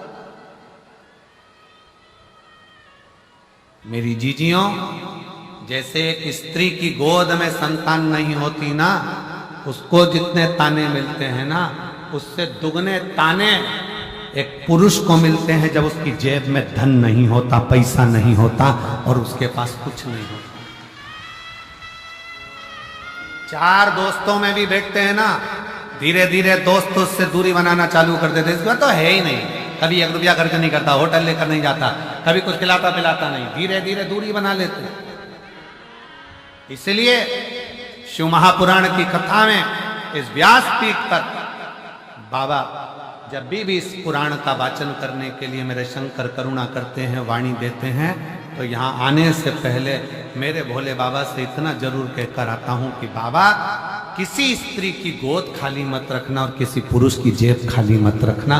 बहुत सुनना, बहुत।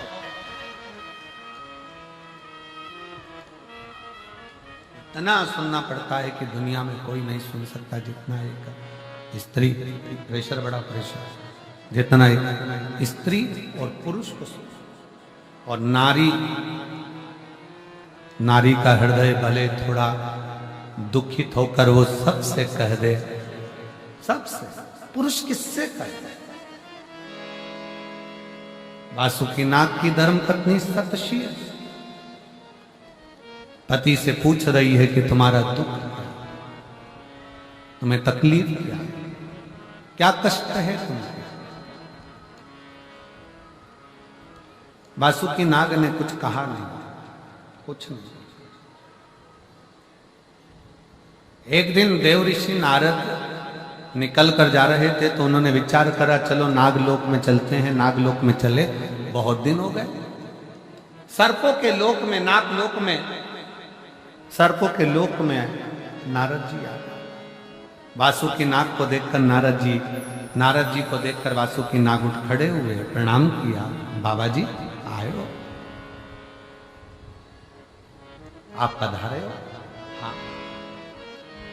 क्या बात है नाग वासुकी, मुझे लगता है कि तुम्हारे हृदय में कोई घात लगी है, कोई चोट लगी है, तुम कुछ सोच रहे हो, विचार कर रहे हो, क्या बात है? कुछ तो बोलो। वासुकी नाग ने हाथ जोड़कर नारद जी से कहा, कभी जीवन में कोई अच्छा संत मिल जाए, कभी जीवन में कोई अच्छा सतगुरु मिल जाए, कभी जीवन में कोई अच्छा सतगुरु प्राप्त हो जाए, पर अच्छा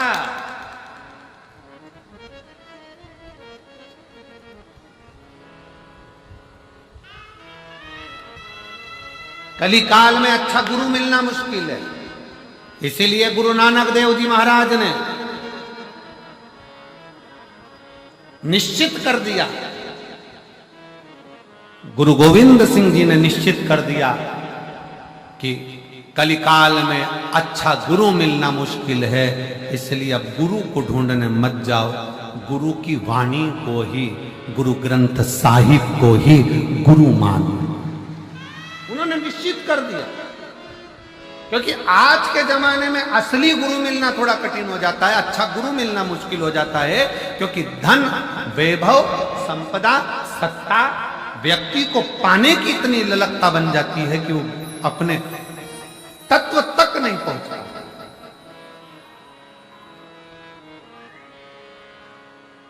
आज के जमाने में जो ज्यादा दिखावा करे वही लोग समझ लेते हैं कि असली गुरु होगा।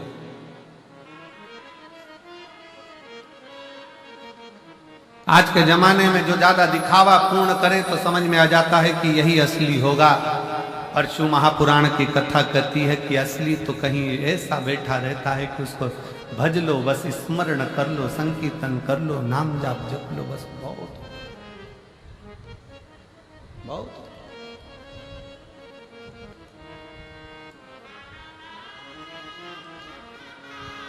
शिव कथा कह रही है। नारद जी पूछ रहे हैं, क्या कोई दुख है तुम्हारे भीतर? वासुकी नाग ने गुरु को देखा और गुरु को देखकर देवर्षि नारद से कहा, नारद जी मेरे मन में एक दुख है कि मैं सर्प हूं, सांप हूं, और सर्प की योनि ठीक योनि नहीं है, सर्प की योनि श्रेष्ठ नहीं है।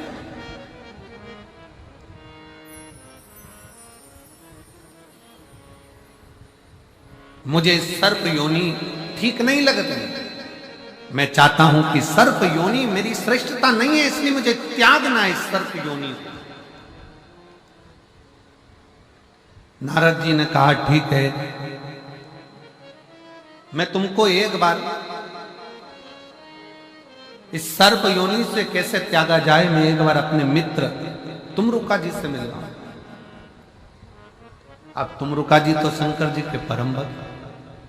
ये शिव महापुराण की जो कथा आप और हम सुन रहे हैं ना, सबसे पहली शिव महापुराण की कथा तुमरुका जी ने बांची थी। शंकर पार्वती यजमान बनकर सुने थे और देवताओं ने स्वीकार किया। आज भी ये गादी, ये व्यासपीठ, जिस गादी से शिव महापुराण की कथा, आपको लगता है कि कुबेरेश्वर बाबा आते हैं, कुबेर भंडारी आते हैं, सियोर वाला महाराज आकर कथा बांचता है, पर हमारा तो मन कहता है कि सियोर वाले महाराज में सामर्थ्यता नहीं कि वो शिव महापुराण की कथा बांच दे। इतना जरूर है कि वो तुमरुका जी अजर अमर हैं, उनके प्राण नहीं छूटे। वो तुमरुका जी जब जब शिव पुराण की कथा होती है स्वयं व्यासपीठ पर बैठकर वो बांचते हैं और आप सुनते हैं, वो बांचते हैं। इसीलिए शायद शिव महापुराण के पंडाल में आने वाले के दुख कट जाता है। ब्रह्मा जी के मन में भी एक बार अभिमान प्रकट हो गया। ब्रह्मा जी के सम्मुख में आ गया था कि यह सृष्टि की रचना करने वाला मैं हूं, कोई दूसरा रचना कर ही नहीं सकता।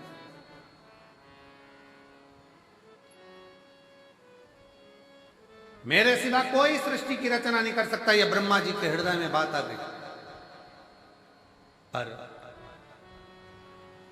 शिव कथा तो कहती है कि अभिमत्ता के जो शब्द हैं ना, यही हमें शिव से दूर कर देते हैं। ये अभिमान के जो शब्द हैं, अभिमत्ता के जो शब्द हैं, अहंकार के जो शब्द हैं, यही हमें दूर कर देते हैं।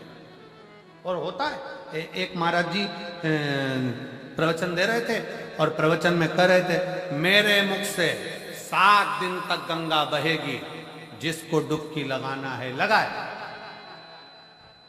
महाराज जी प्रवचन में बार बार एक ही बात के, मेरे मुख से 7 दिन तक गंगा बहेगी, मेरे मुख से 7 दिन तक गंगा बहेगी, आओ इस गंगा में नहाओ। महाराज जी बार बार बार बार मेरे मुख से, मेरे मुख से, मेरे मुख से कहें। उसी में एक गांव का व्यक्ति बैठा हुआ था, दौड़कर अपने घर चले गए। पत्नी को आवाज लगाई, अरे सुनती है? पत्नी ने पूछा क्या है? वो पिताजी मर गए थे ना, उनकी अस्थियां रखी है ना, मुझे दे दे। पत्नी ने पूछा, आज मेरे पति की बुद्धि सही हो गई, हरिद्वार लेके जा रहे हो? पिताजी की अस्थियों को हरिद्वार ले जा रहे हो? पति ने पत्नी से कहा, फालतू की बात मत कर, मुझे अस्थियां दे। पत्नी बोली, वो बाहर रखी देखो आले में। अस्थियां निकाली लाल झोले में से, उसे पत्थर पे रखकर सिलवट्टे पे उसको पीस लिया, पत्थर से उसको पीस लिया। पत्नी कह रही है, क्या कर रहे हो? तुम्हारे पिताजी की अस्थियां हैं, क्यों पीस रहे हो? पति कुछ नहीं बोला, पीस कर पुड़िया में बांध कर अस्थियों को, बुढ़िया में बांध कर उन अस्थियों को लेकर कथा में बैठ गया और पत्नी को भी ले गया, चल जल्दी से। और कथा में बैठा, जैसे ही महाराज जी ने कहा, मेरे मुख से 7 दिन तक गंगा बहेगी, डुबकी लगाओ। उठकर खड़ा हो गया महाराज, लो प्रसाद खाओ, लो प्रसाद। महाराज जी ने प्रसाद लिया, व्यासपीठ पे बैठ के ही खा गए। जो खाए तो दांत में वो चर्र बोले। अब जैसे वो चर्र बोले, महाराज जी ने पूछा, क्या खवा दिया? खड़े होकर बोला, महाराज जी पिताजी की अस्थियां बहुत दिन से रखी थी, पत्नी कहती थी गंगा में खवाओ, गंगा में खवाओ, गंगा में डालाओ, गंगा में खवाओ। आप रोज कह रहे थे मेरे मुख से गंगा बह रही है, 7 दिन डुबकी लगाओ। हमने सोचा हरिद्वार कौन जाए, अपने गांव में गंगा आई तो उसी में खवा दे।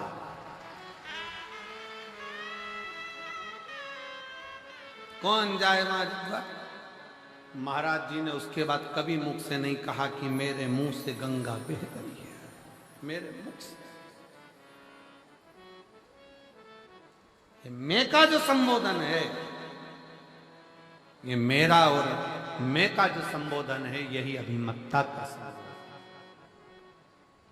ये और शिव को यह प्रिय नहीं। प्रनद ने यह अभिमान का शब्द बोल दिया कि मैं रक्त विहीन हूं, मेरे शरीर में रक्त नहीं है। प्रनद कहता है कि मेरे शरीर में मैंने जो तप करा, मैंने जो साधना करी, मेरे शरीर में वो पत्तियों का रस भरा गया, मेरे शरीर में रक्त। ठीक है, रक्त नहीं, नहीं। प्रनद की, शंकर भगवान की अविरल भक्ति को छोड़कर प्रनद जब अभिमान में डूब गया तो स्वयं भगवान शंकर एक बूढ़े का रूप रखकर आ गए और बूढ़े का रूप रखकर आकर कहा, रे प्रनद,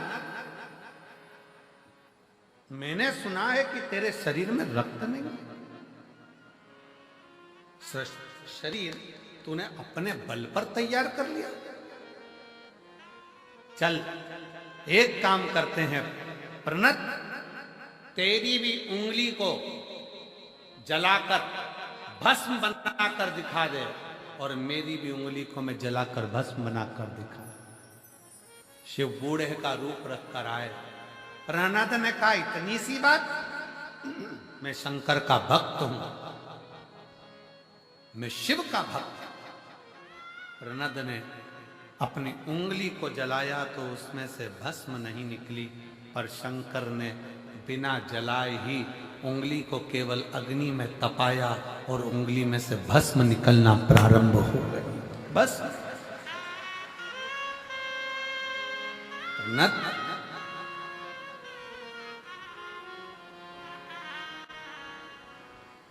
संसार सागर में आने के बाद कभी अपने मुख से ये शब्दों का संबोधन ना किया जाए कि मैं कर गया।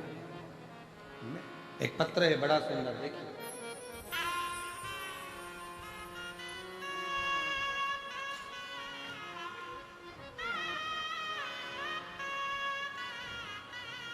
कुसुम देवी लाल सिंह, हम पंजाब के जमालपुर सरपंच कॉलोनी के निवासी हैं। कहीं बैठे हों तो हाथ हिला सकती हैं। कुसुम देवी पति लाल सिंह, हम पंजाब के जमालपुर सरपंच कॉलोनी के निवासी हैं। आप ही हैं? आ जाओ, एक बेलपत्र ले लेना, आ जाइए। मेरा मोबाइल नंबर ये है। शिव जी की कृपा का मैं क्या वर्णन करूं गुरुदेव। मेरे पति की जीभ के नीचे